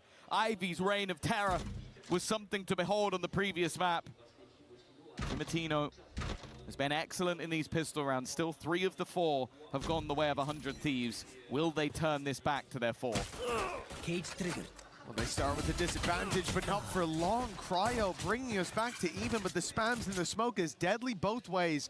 The wrap-up from Timatino could be the difference maker, though. He has a backstab guaranteed. Ivy looking the other way on the walk up middle. It all depends on when Timatino strikes as the drone goes out. There's 2 players spotted in utility. A stun through. Timatino wasting no time, but Francis stunned up with his gun up, finds himself a kill, and Nongshim the advantage. Stuns are cosmetic. That's why everybody hates the breach now. They didn't realize you could just hit the shot anyway. Bang though, spots players and gets 2. He's given his teammate a wonderful chance. The Sova versus Sova, the doppelganger, one has to fall. Francis trying to bait the idea that he's on this side, but he is walking towards A. Timing just about gets around the corner. But Vora now is going to almost have to just keep his position hidden. Francis won't be aware of how close his opponent currently is and looks to reset the battle, looks to get towards short, hunt for where his opponent went. A game of cat and mouse with neither side really giving the game away of who is the cat, who is the mouse, who is the hunter, who is the hunted. As that defuse gets to halfway, Vora now gives himself a little bit of extra time, but he is being flanked on. He turns, and it's Francis. Francis is the one to win the fight. The hunter takes the first round. Now Vora got sight on him first. Francis played that one blind, played it off instinct, but it was enough for Nongshim, and this was the most impressive of all. How he survives there. It doesn't just bring it to the man advantage for Nongshim, it keeps the spike under their control, under his control. And that's exactly what this pistol round was. A 1-0 start for Nongshim, and an eco for 100 Thieves to follow. And this really does feel like a true decider, a true middle ground of these squads. These compositions, I think, where both have shined the brightest. And I'd have to agree with what was said over on the desk by our wonderful Emil. If there's a player to step up here, if there's a player we expect to see hit another level, it is Asuna, and he has to. We know that X-Ross delivers almost every time he's on this agent. Yeah, and well, even if he doesn't, the depth of talent that they have is just absurd. Danby's about to walk into the stack. Funnily enough, even though it's a stack, I still sit there and wonder how many players does he get. 1, 2 already. Bear in mind, he's completely alone and no one else is here. You think maybe he's into a trap. But the fact is, they were locked in with him. You surround a beast. And well, maybe, just maybe, there's an ounce of fear, but not for Danby. Timatino now looks to try and do the same, but he doesn't have the weaponry to replicate that sort of magic, and they're looking to try and keep this round clean. He wanted to not go down to X-Ross, but in the end, he falls to the man he didn't want to give the orb. And that puts X-Ross up to the ultimate. The run it back online coming into round number 3, the bonus round. You know, you stack a site like this, thinking that if the whole team pushes, you'll have enough there to deal with at least a few of them to make it costly. Well, they sent only one man with a sniper rifle into a pit of snakes, and he came out with the anti-venom. Crazy performance from Danby. As we said, the run it back for X-Ross available, and he is wasting no time. It's already activated, and it's used for the plan. Yeah, he's just going to get them into a post-plant scenario, just about. We'll be able to get rid of it. Now, counter spam can come from Vora. A chance to maybe bait them in with a tap onto that plant. But it's definitely easier said than done. Bear in mind, this is a lower purchase for Nongshim. If you're a 100 Thieves fan, they can't afford to get away with this round, but already it's looking pretty good. 2 quick kills. That Odin already deleted, and the remaining 2 that are being backstabbed. Danby did not stop pushing. He never stopped pushing. It's left to Bang, a nice double, but there is 3 for Danby. And a round close, a bonus converted. I love the idea from Nongshim to start this out with just the ult used from the Phoenix for a plant. He was looking for nothing else. No deep control, no fight. And the normal response when you hear that ult activated is to fall back, is to give the space. They know that, so rather than hunt deep for a kill, they take the advantage that's being given to them. And as you said, Danby's continued push, it was only meant to be a safety net. They almost needed to fall on it with Bang finding that triple, but the time at that point was already applying enough pressure. 3-0 start, and now a very low buy from 100 Thieves. You mentioned earlier on that if you have a stack, you send one man into it, and he gets 4 kills. You're hoping maybe you can catch everyone, but instead you just get 1. Sometimes this man feels like a team. We have seen this multiple times where he goes into a site alone and comes out with an advantage for his squad. This time though, he has been shut down. A lot of damage being done. Bang again. He's already had a few kills stacking up, but even with what they've built, it's going to be man that we were hoping to step up, ends up maybe having his worst whiff of the tournament so far. Even still, both players low enough. The Cryo at least has some hope. Well, a shot to the body will be enough. The drone, it didn't see him. And they haven't caught him just yet. One shot to the body enough, but it's the headshot on the Francis! And the follow through on RB! It looked like a whiff might have thrown their chances out the window. But Cryo is there to put them 3-1. A man who had an incredible performance on Sunset. He was the man who was shutting this squad down, indeed, on the Cypher, doing the damage, and he's here to do it yet again in a round that really 100 Thieves look to have no hope in. Yeah, they started well. Well, that's a very stressed look at MBS. We've said it already that these are 2 very different looking teams. A team that in the past won Ascension and made it all the way to win a Masters. And sure, a couple of teams that were, or players that were gunning for Ascension last year over on 100 Thieves. But their investment over the years has been clear. Their success has not. Nongshim managed to do it incredibly quickly through their rise. Is this going to be the day for 100 Thieves to make it to a grand final? Or will Nongshim be turning 2026 into their year? They've traded drones out on B. Nongshim putting that in from window. I don't think they were worried about the mid take, but I guess just showing some presence after 100 Thieves did the same. The defensive side, that's the first piece of actual info they've had to work with in a minute. I've seen 1 player towards A long. They're not shying away. In fact, they've heard the operator ring out bullets, and they want to try and challenge it. Still quite a lot of Cypher utility, but that first trip, I don't believe has been caught instead. A problem.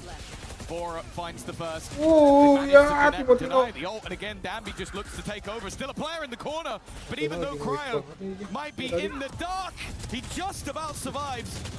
Whoa! Trade back evenly. Cryo still incredibly low, but they haven't found him, and he's dropped the spike. A low HP, but he'll catch him with the jump. That's going to be an opportunity to get the plant down. His opponent a little bit further away, and nothing that Bang can do to stop him, but there's only 10 HP, an ultimate for Extros. If he can get around the corner, he might be able to pop it. Instead, he swings. But Bang had such an HP advantage that he's able to close that out. Yeah, it's a bad corner to be stuck in with that Phoenix ult. Like, you pop the ult, you swing out. Sure, it's going to reset your health right away when you die, but the spam is going to come through quite quickly. And in most positions, you're not going to get anything from there. But the straight swing out, as you saw the bullets whiz past Bang's head, but the shot not quite landing. That looked crazy, though. Seeing Francis just run it down with the spike towards short in the 2v2. Yeah. They obviously really wanted to deal with that player, but that was a hiccup that gave 100 Thieves a chance. Well, yeah, it looked like Danby had already done enough. It seemed like they're not shying away from this fight. Pop flash ready, but Arsenal maybe thinking better of it. There's the pop, but no reaction off of it. Maybe hoping to hear some spam that might give them a little bit of information. Instead, now comes the ult. Oh, it's close, but it's only damage, at least to start, as X-Ross goes down. Danby follows. Numbers kept even. The drop down from RB heard, and it's bang to power. But the TP taken. It gives Nongshim back the advantage, the upper hand reclaimed. They run it back. It was already used up early on. X-Ross is back to full HP, nice and healthy. Francis not quite in the same boat. And they called to just freeze. Wait for 100 Thieves to run dry on information, to make a gamble, maybe flee the site, or maybe stand in no man's land. That ultimate from Ivy now will find Cryo. They'll have the information to work with. The spike is already running the other way. Yeah, I think if you're anyone else, if it's any other team, I think Cryo starts running the other way. But he probably believed in that moment, actually, they're going to try and kill me. They're going to try and kill me. They're not going to let me flee the scene and reset this fight. With Ivy throwing those cages, it held him to the other side of the map. I think the call's also been made that our economy cannot cope with a 1v3 attempt on the 100 Thieves side. The 4-2 scoreline will be guaranteed for Nongshim, and Cryo, all he can hope to do is hold on to the gun. There's some decent ideas starting this out from 100 Thieves. The idea of the flash, it looked strange in the moment to see Asuna step back into the smoke and fire a flash out onto long. But at the exact same moment, a reveal came through from Vora. The idea, obviously, blind them up, buy yourself a half a second, but just enough for the first ping to get the information. But it was broken immediately by Nongshim. And so 100 Thieves knew, okay, there's players here, the rotates start. They're batting down the hatches, they deal with X-Ross on the run through. They contain that mid fight as well. The chaos of the late round not managed well. It was this push through from Danby. The fact that, again, he finds so much value with Asuna down and out. RB traded. But this TP, or the TP that was taken moments later from Bang, the ult pop by Ivy, the information found, it definitely looked for 100 Thieves like they had the upper hand. I think especially after they dealt with the run it back and found mid lurk. Clearly. Nongshim recovered. 100 Thieves feeling the pressure once again. Both teams have been quite sparing with their pauses. I feel like MBS's words have been heard throughout this series so far. Of course, for 100 Thieves, there was a lot of pressure on this org, as said, but you go back and they've had moments at international events, but making a grand final, it's not been seen. With the investment into these rosters, with young blood being brought up from the tier 2, there's always high expectations when you put on that 100 Thieves jersey. Whereas for Nongshim, this is more about showing that they weren't just a one and done, a fluke event that came off the back of a singular agent. Okay, that singular agent is popping off once again for Danby, but they want to show that 2026 is the year of Nongshim Red Force. They're running into pistols. That's a great paranoia. It gave Danby at least one pickup, but the trade's not good. That's a rifle recovered for 100 Thieves. The four-man stack towards this seaside paying dividends early on. And a deep push from Timatino gets him in the right place at the right time. X-Ross, a huge player to take down. Yeah! Giving him a chance. Timatino challenged once more with the spike as well. And now RB might have made his way to the A site. He emerged from the shadows, but he is very soon to be sent right back there. Big pickup from 100 Thieves. They gamble stack early, they send the op the other way, and everything goes in their favor. I think also an important round for Timatino individually.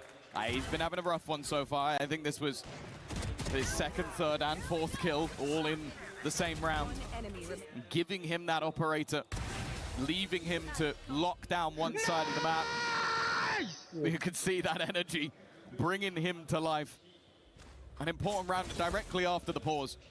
3 of the last 4, and look at what it's done to the economy of this attack inside, but even still, an early Hunter's Fury maybe signaling that this would be an aggressive push, and although they've taken ground, it's more to force them maybe into a panicky B hit, but, well, it doesn't look panicky. Taking themselves the opening and put so much pressure on Navora. He's died almost exclusively to the hot hands. Nongshim now with weapons recovered. And a blip on the radar moments ago has gone silent. Asuna and Bang, both coming from the window. No idea that Ivy is playing so slow through the door, but they've caught him. That should have been what secured the round, but now it has spurred 100 Thieves forward. It's given them a chance, a small chance, but one nonetheless. To reveal a little too deep, but time surely already gone. Backstab here from Bang could be huge. With Francis down now, it feels like they have a chance, a moment, but as slim as it is, the time could have decided it if the bullets did not. A thrifty coming out of the side of Nongshim.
$13 missed. Dami knows. I mean, he's not blind. He sees that molly hasn't gone all the way. But he's hesitant to clear that corner for good reason. 100 Thieves right at that choke point, ready to flash around on Asuna the second contact is found. Shying away, but maybe falling back to the trap. There's the flash, but they are ready for it. He even pops ult in the middle. What's going on here for Extras? Bro, this is a semi-final. You can't be running around like that. It just almost feels like he's just having a good time, having a laugh with his friends in ranked, whereas 100 Thieves are trying to sweat out any round that they can. Two completely different vibes. Well, his whole job there was just to be the recon, right? Recons don't shoot. They don't have guns. You ever seen a Sova drone shoot back? Cypher camera, now don't talk to me about that, but he goes in, plays his role. Point of contact, finds the info, and they close it from there. And very nicely dealt with it as well when you see that initial fight. X-Ross taking the duel. The flash from Asuna, the trap triggered, and yeah, from X-Ross's perspective, he's pretty much dead. He immediately pops the ult. What he can't see, but we can, is 3 players behind him weren't blind and we're very, very ready to shoot right back. A bloodbath, and it's only 100 Thieves contributing. I think the attempt at the spam right off rip, and it looked like he could have gotten a lot there, but barely a tickle onto Nongshim, and ult activated by Asuna to run it back in full effect as Bang crunches from the other side. The paranoia lands, and Asuna. Wah, bingung Asuna. Some kills. Back Kurang ya Asuna nih. X-Ross Kenapa nih dia? is taken too, and yeah, I'm not too sure what that was from Bang, but luckily it's the only player lost. Yeah, originally I thought that had to be someone over on the attack side, but no, RB was getting out of the corner after being hit by a paranoia. That's what it looked like. Yeah, but they both TP'd, and I don't know if Bang was trying to act as a distraction for an ult, but that seems like a blunder. As you said, though, they come out with an advantage. Drone is going to clear outside of A. B site looks like the target. Cover going out. And a plant should be guaranteed. Cryo has been flashed off the angle. He's got to be careful re-swinging into this. X-Ross is waiting, but he wins the fight anyway. Makes this further and further out of the control of the opposing side, and it's all down to Ivy. He's looking for a second target. He's hoping to try and bring this a little bit closer, but they're waiting. Arsenal has his teammates back. They will get 4. I started to think back to Ivy's performance yesterday. The second he had the trigger discipline. Oh, he could do no wrong. Onto Cryo, yeah, it felt like he was going to walk away with a whole lot more than he should. But a necessary win for 100 Thieves. That run to the grand final still alive for this squad. And it was this from Bang. A nice double on the crunch. Let's not talk about the paranoia TP. It's fun when it lands. It's flashy, but the rest of the squad was here to recover on that. Wait a minute. All 2 ciphers. An important round. For 100 Thieves. Their recent form on this map through EWC and the qualifiers shows them able to pull off big halves on either side of the map, but they want to give themselves some runway in case that pistol goes the other way, and the pace of Nongshim just is not stopping again.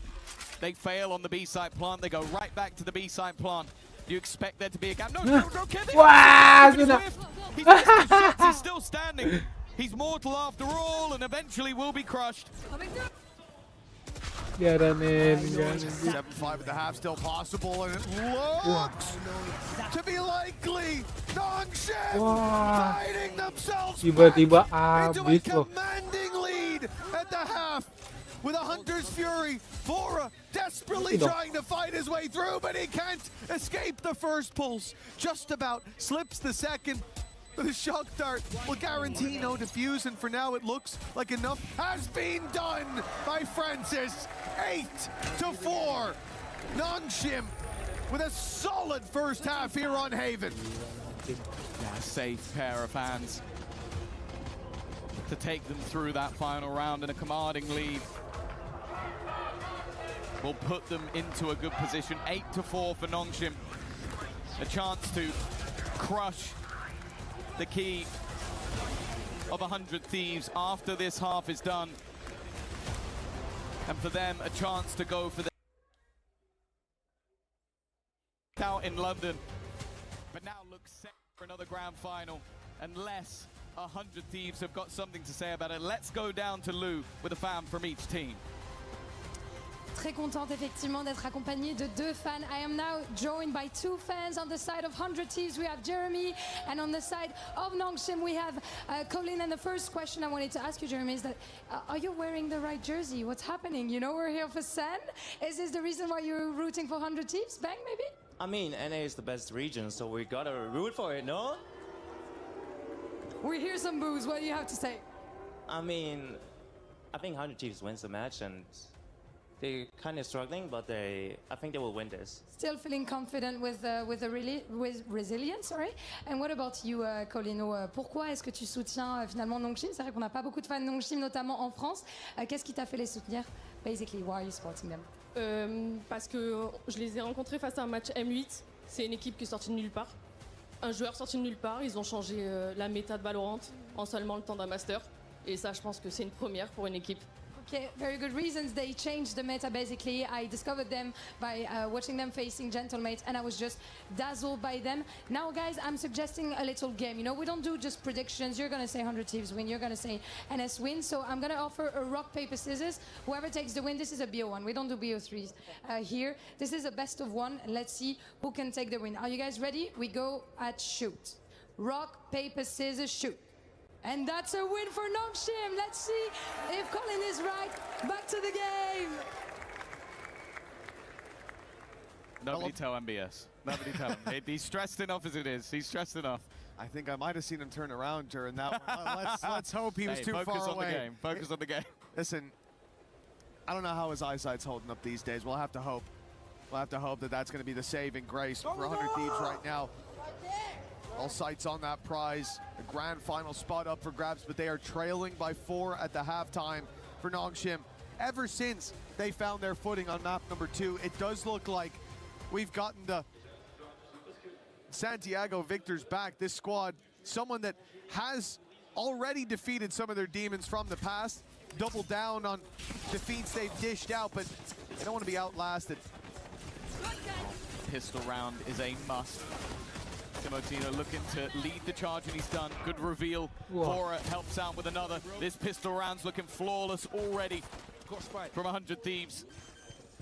It leaves Ivy and RB with an absolute mountain to climb, and you can see how far ahead they are in this round with them looking to try and manage those orbs. They've got to be careful of the walk-up, but RB's dealt with ease. And now Ivy, a 1v5 will be the moment of the tournament. Instead, you see Asuna. He got an all by the way, but nobody else is going to be handing themselves to Ivy quite like that. Yeah, Asuna should be the one looking for that fight, but the rest sit back and look for the round. Spotted up top, they'll fill in the space, and Cryo's ready and waiting for Ivy to step on down those stairs. It is a 5th found for 100 Thieves, and this pistol, it was necessary to close the gap. I like that they started it with confidence. The pack mentality and the full push towards the A site, the reveal behind, absolutely perfect. As Timotino, was dragging the gaze of everyone on site. And the rest could flood on through. I do want to see that be a factor for 100 Thieves, the pacier rounds up against Nongshim, because we know this defensive side, they love to push, and there is definitely merit, and there was on Sunset, to sitting back and waiting. But for the first few, I think setting the pace, setting the tone, important for this attack side as they mount this road to recovery. Yeah, I think also we need to see that double duelist that the desk highlighted. On the defensive side, it's forgivable. They were struggling with the sheer pace and aggression of their opponents. And although there was a round or two from Timotino, he was ultimately shut out. Now he's the tip of the spear. Arsena there alongside him. He might have a fair few assists, but wasn't able to get too much in the kills department. This is the half where expectations now fall onto their shoulders. And especially, yeah, I was about to say, we're going to see some weaponry juggled over so that Arsena can just run in, die, fine, get a kill, fine. He just needs the orb. Yeah, the impact seen in the previous half. There's the orb found for Asuna. He doesn't mind what happens to him from here on out. Timotino falling is something picked up. There's a bulldog now for X-Ross, and time is not fully gone yet, but it should be too low. It should be too low. Blunder kah? Blunder kah? Blunder. Ditinggal loh. The thieves were at the door, but they've changed the locks. 4 rounds to the good. Ini ngapain ya? But that one never should have been. That might be it. That genuinely might be the round that defines this tournament for 100 Thieves. You've just lost in basically with seconds to spare. You were busy managing your orbs. You were busy focusing on which player would get their ultimate. Ditinggal, And you bro. got overzealous. You got sloppy. You got lazy. And that's the moment the Nongshim Red Force decide to strike. Ambil buat There orbnya, never buat should have been a hope ultinya. in hell Timotino kenapa that they win ngikut? that round. Gitu And for aja. 100 Thieves, Dia ngapain I don't think ngikut? there's anything worse. Teman-teman ini udah cabut, bro. Ngapain, bro? They've broken into a jail and locked themselves in it. Or Nongshim locked them in. That's incredible. Well, that's like they've broken into the bank and they forgot to take the cash. Like it's insane. They walked out with nothing. They took a risk. Not even a risk. They sent a man to his death to get an orb to give them a better chance at winning the next round. And in the process, they lost a round that was genuinely unlosable. Fighting for a spot in the grand finals, and you say going out with a whimper, that is a dream compared to what they've just experienced. Burned too bright. Now they've been singed. This is incredible. This timeout. I don't envy any of them. I don't know what you say after a moment like that. Everything done right until the very final moment. But this almost just has to be a motivational speech. I think you've got to fake a tech pause to get your adrenaline down. Like, that's the only Luckily kick for to them, PC. I do think that Dabby ripped out his headphones, so that Thank might give God. him a little bit of extra That's time. a lifeline for 100 But I Thieves. genuinely think in these moments for MBS, like, you can't even be critical. Everybody on the stage knows what they've done. Everybody in the crowd, everybody at home. If you're critical, the game's over. Everybody knows what's happened. This is about getting the mental of the team back on track. You had your lifeline, you had your road to recovery, and you've thrown it away. Now you need to find another route. You need to cut through the forest. You need to dig a tunnel underneath the Nongshim Red Force because, yeah, you've just hand-delivered them an advantage they never should have had. Moments like that, I can't stress enough how they will break the strongest of teams. It's so easy to point the finger, to have blame in a moment like that. That has to be a shared burden. And sharing a burden like that while Nongshim are running away with it on the other side of the stage, that is not an easy task. My heart goes out to them. Wait, it just has to be a write-off. Like, that's basically what you have to do. Forget it ever happened. It's so much easier said than done. Yeah, of course. Play it round by round. I think if you're a 100 Thieves fan, you've got to hope for an immediate response. But the problem is you've obviously lost a lot in terms of finances, weaponry. You at least have that run it back available to you. That is the one small silver lining. And we've seen them have heroic rounds. We've seen moments from the likes of Cryo, especially with a pistol in hand. But yeah, you look at the buy that they're coming back into here, and it stinks. And for the defenders, well, they've just had a huge injection of cash, courtesy of the Thieves. Silver linings, Tom. They've got to run it back. So that's, you know, let's just look only at the positives. Now I'm finished. Now we can look at everything else. Here's a gun. Everything else is a negative. Well, here we go. Arsenal leading the way. They've managed to walk their way in, and that's not a bad start. A chance for an immediate response, actually looking a little more likely than expected. The first fight going their way, but the immediate shutdown of the ultimate. Bang, hoping to try and catch someone by surprise. But instead, down their heels. The spam in an attempt, the spike ticking in 100 Thieves' favor. But they need to hold. This could be it. This could be the reset that they needed. The best chance for it. The rifle up close in the smoke. Asuna needs to step up in a big way, and he does. The hot hands for two. The deep push for Aduh. Now it's the Zona pistols up, lagi, the zona time ticking lagi. so quickly already. Dambi and X-Ross would need to be perfect, and now it's left to just one. They can throw themselves at this one at a time, but tucked in the corner. Bang didn't have a chance to fall away. X-Ross has to break the cam, tap and bait in for the fight, and even with Cryo falling so quickly, there is no time to recover this round. Yeah, fantastic work. As said, like, we're going to be critical in those moments, but to have the resilience to immediately break back, Arsenal having a fantastic round. His ultimate actually not being that much of a factor. It was mostly him standing within the molly, fighting them tooth and nail. Timotino's lurk with the pistol as well. A saving grace to slow down the opponents, and then they just play that time. They play it well. An immediate resurgence, a response, and not allowing Nongshim to extend that lead any further. You now look at the defense, and they have some troubles of their own, but they're immediately, hunting for Vora. They're even throwing in a running back of their own, but kind of stuck in the mud. The trip saved them. That certainly slowed this push from Nongshim. But going in the other direction isn't exactly an easy closer. This position from Francis will be spotted, will be seen by Cryo. Dotting their I's, crossing their T's. 100 Thieves now. Boots on the ground for the A site. Post plant almost guaranteed.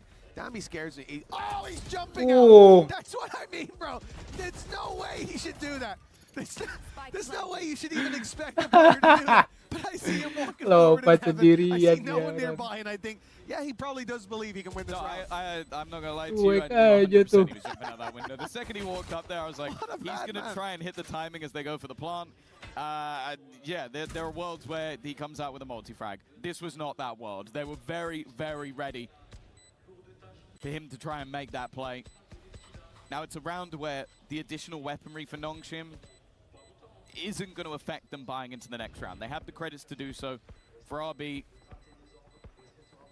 the only thing he's really hoping for is an exit frag, and if not, to die to the spike. Maybe steal an extra gun away, but not in this case.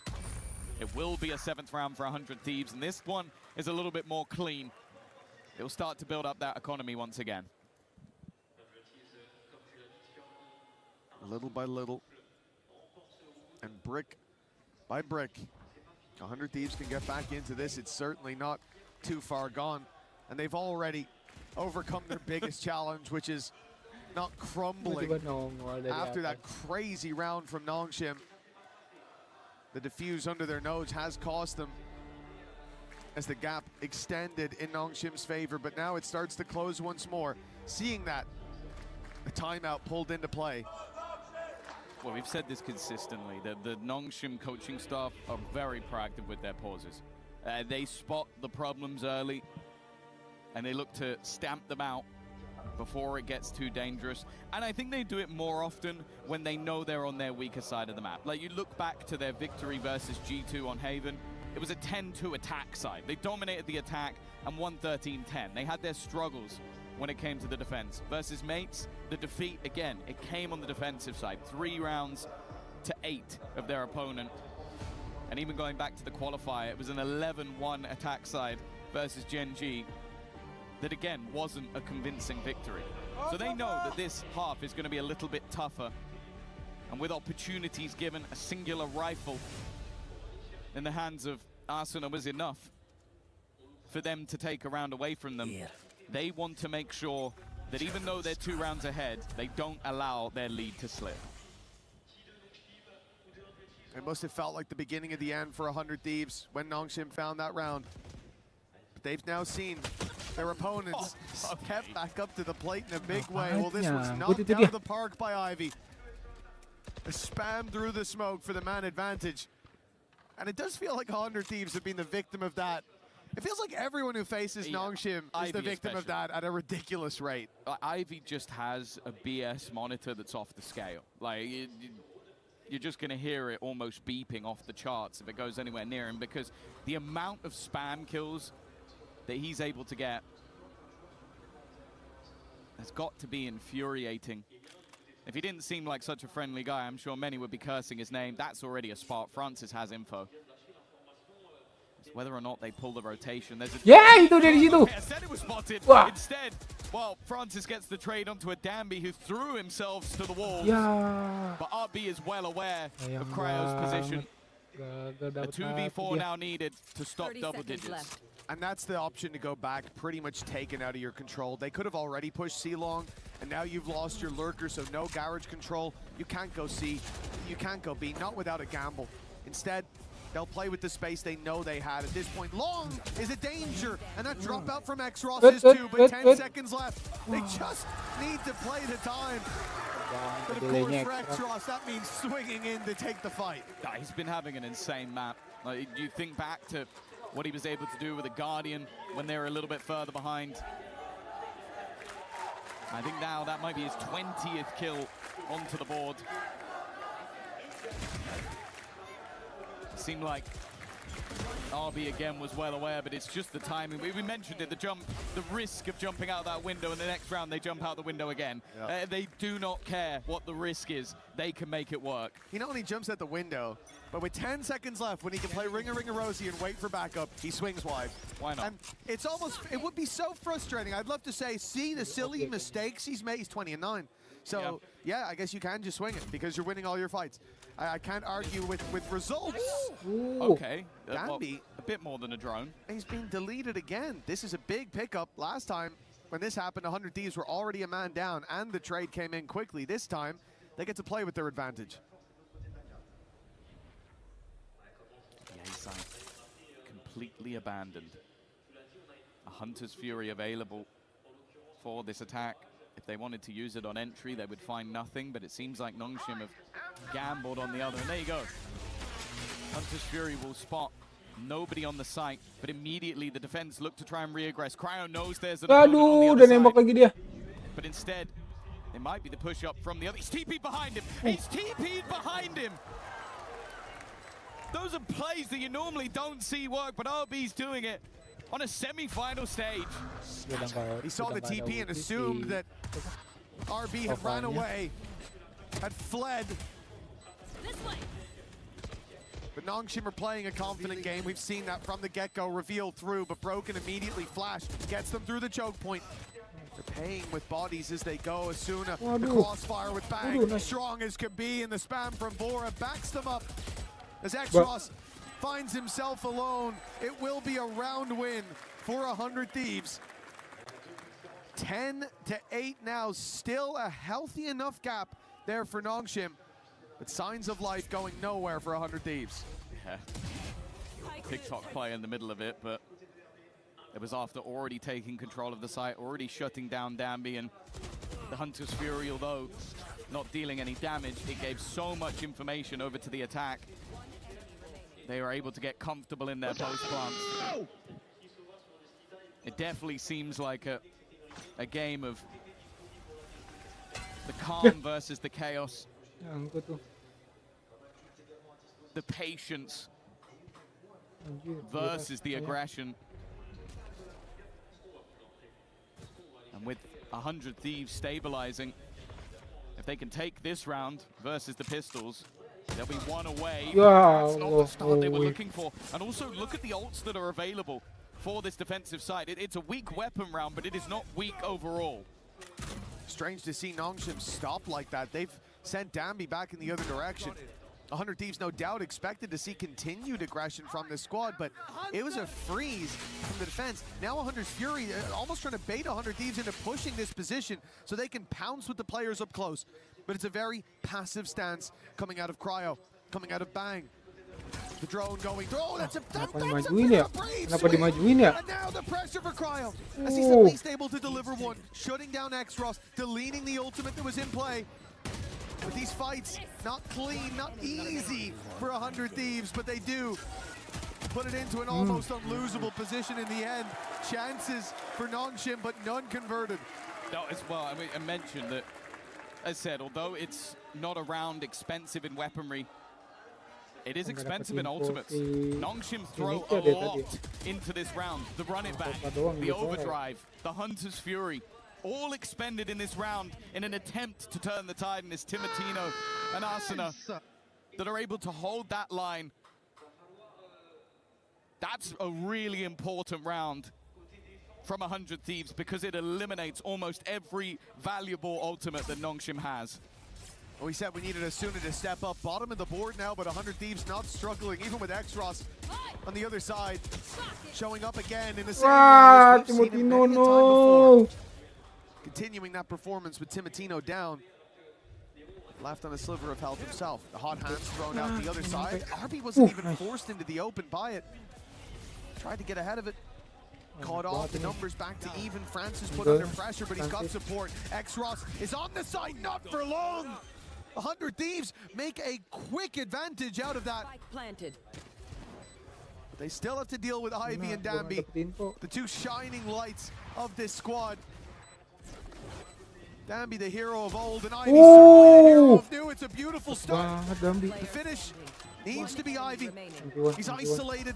The Cypher on the other side, but no info on where Cryo might have gone. The time will start to be a pain as the reposition gives Cryo a lot of space, a lot of time to work with.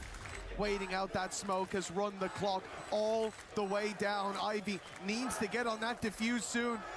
Ticking faster and faster by the second, but he'll get it to half at least.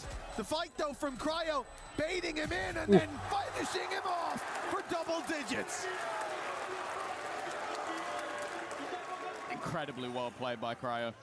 The full reposition at the last second, it left a million angles that Ivy had to face off against. Even knows the timing of his cam coming back online so he can pop that right in his opponent's face, have all the information for the battle that was about to ensue, and then leaving it to the last second just to make sure if he lets go, I win. If he doesn't let go, I win. It puts them level, a streak of rounds, putting them back in this map. We thought that round number 2 of this half was going to be the backbreaker, the one that crushed what is, for a couple of these players, a young, inexperienced group versus a Masters winner. But 100 Thieves are showing that they are not going to crumble. No, their resilience deserves a round of applause. I genuinely, to bounce back in the next round from what was a death blow to the majority of teams, what would be. What should be, yeah. Very much so. But they looked at it as a bump in the road. They reset, they found themselves neck and neck now. With Nongshim on the back foot, you would think, and perhaps you'd be right. There it is, Francis taken out. That's the rifle on the ground for Nongshim. Only pistols remain, and a mass exodus of the C and B site as they look to reinforce A. Enemies at the gates, that's the last thing they heard. 30 seconds left. The 100 Thieves have gone elsewhere, looking to steal some map control away, and, well, Ivy's still back in the space. It's dangerous as he finds the first. Xros here by his side as well. Filling back through to put the pressure on the planter, but the TP out. Resets his That's a mouse wheel jump you never want to see. That's not some new tech.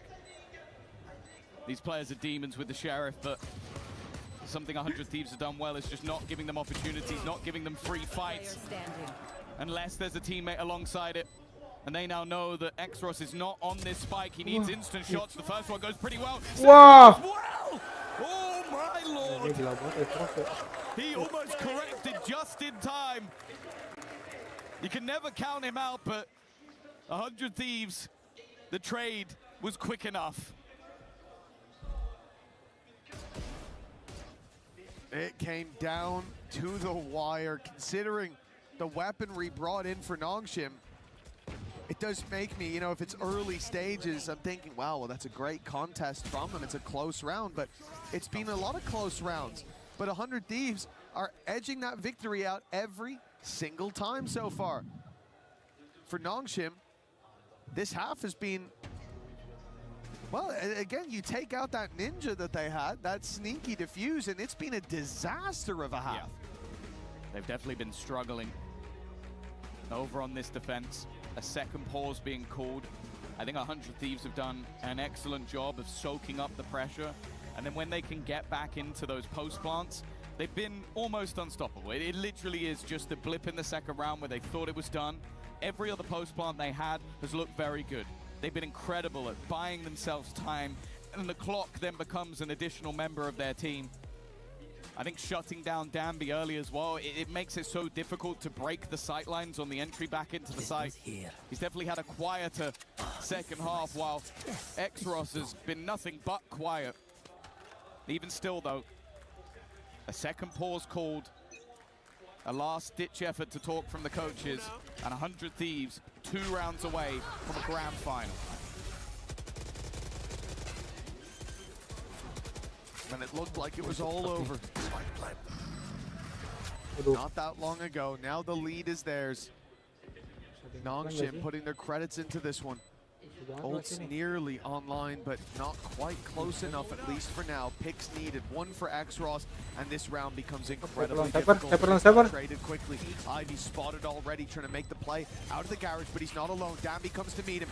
Now it's going to be a blitz. Cryo. Yeah! The radar, but second man through, Ivy catches him. Danby, the trailblazer, spots Bang right outside the site, but a flurry of frags. Wah, tinggal sendiri tiba-tiba. Gila kan, rusuh banget kan? Within punching distance of a grand final. They've got the code Tiba-tiba habis tuh dialed in, musimnya. punched in, and all that remains is to turn that final key. I said it already. They're a team that over the years, their attendance at international events has been few and far between. They made it here last year, entered the group of death, and left in the group stage. 3 peluru. Now they sit 1 round away from maybe their biggest Itu masih tempat yang sama. in Valorant, a grand final, millions on the Timing line, banget loh. and a chance to be immortalized. But Nongshim are not a team to go quietly. They're not a team to shy away.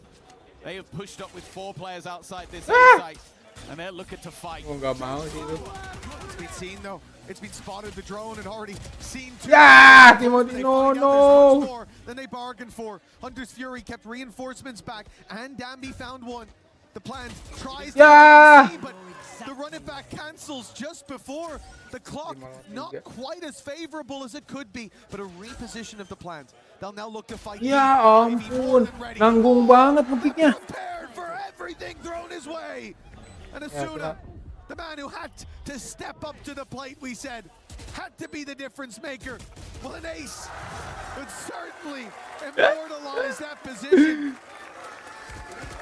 Instead, it will be Nongshim. 12-11, map 3 going the distance. And it's a team who's already hoisted a trophy this year on an international stage, who's fighting for survival. What an insane round again from Ivy. The man could genuinely have a highlight reel from every single series he's played this tournament. It came down to the last map versus Vitality, and he became an immortal enemy, someone they will look to get revenge on for years to come. And for 100 Thieves now, the pressure is again. Dimajuin sih. Oh. Aggression. The point of call. The constant slam of the button, but it's Bora that gets the opener this time. The trade onto Ivy, he could only get 1. Bora. Wah, gila Danby. It's left down to Francis. The one-man standing. The first Ngapain kill's easy. Buset, Asuna. Tournament survival. Bang. The prodigal son of 100 Thieves returned to try and take them to a grand final. He was on Sen City. But now he sits with the Thieves, looking to try and rob Nongshim and maybe us of an overtime. And Francis is waiting to see if his opponent looks to wrap around. It's expecting the aggression. Of course, it's what Nongshim would do, but Bang playing this patiently. His smoke is faded now. The advantage in that fight gone, but the timing couldn't be better. 100 Thieves. this with success. Over on map number 1, it looked like the series was theirs. But Nongshim into an almost undeniable advantage. And at the final moment, when they're counting their money, the vault door swings open. And who stands there but the Thieves? Bags packed, ready for the grand finals. It's been a long time coming for this organization. They have been in since the beginning. They've been invested. They've been purchasing the young talent. They've been even bringing back old names, committed to some, but constantly attempting to make it to the very top of the tower. And versus Nongshim, I'll be honest, after round 2 of that half, I thought they would be boomed. I thought they would be out of it, facing off against chaos ensued. But they are the control, the calm, the reality that Nongshim had to face. As 100 Thieves will step on this stage one more time in a grand final and have a chance to take a title, immortalize themselves alongside Heretics. And for Nongshim, it was a massive return, but not quite their day today. They made a deep run. They can be proud of.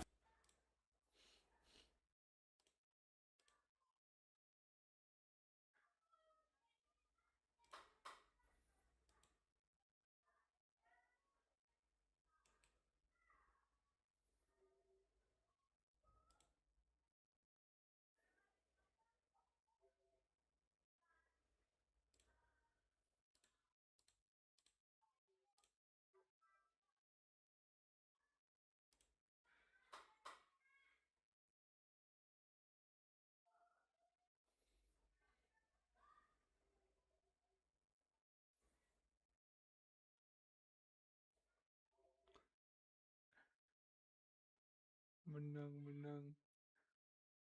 Kalah kagak jadi nih. RRQ.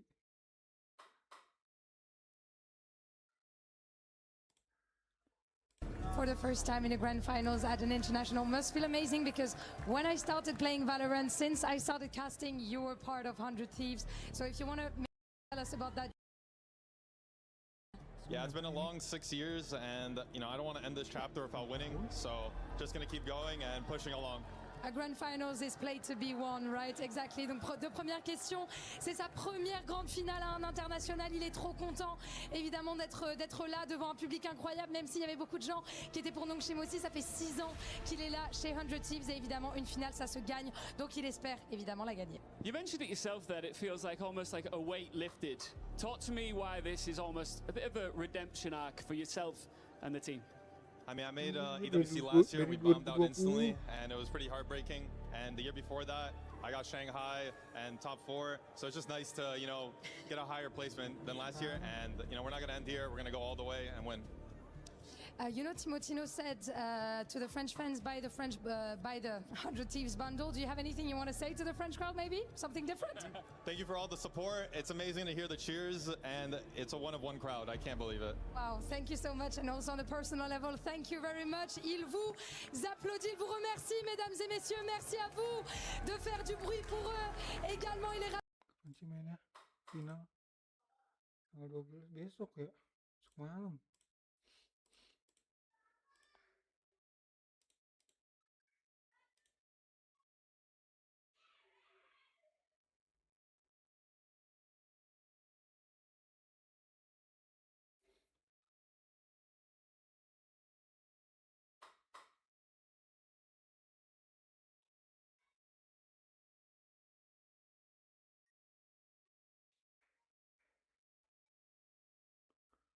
Oh, Lapiatan dari sini nih turun, kalah sama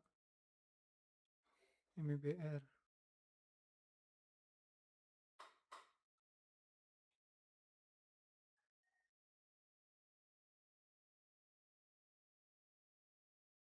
Tuh di sini kalah sama NRG, dia langsung cabut.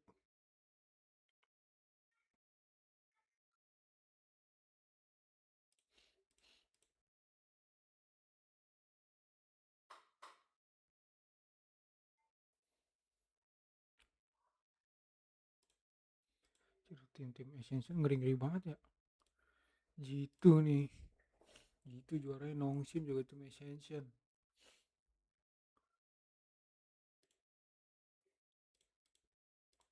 Jauh gemuk.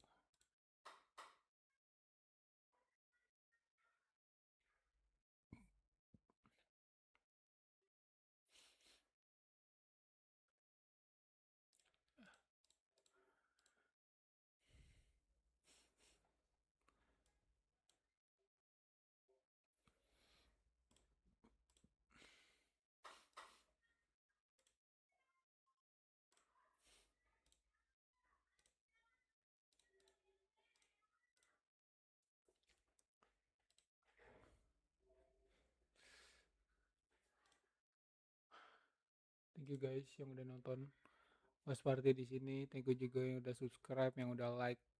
Thank you. See you next stream ya. Besok kayaknya nonton final deh. Thank you.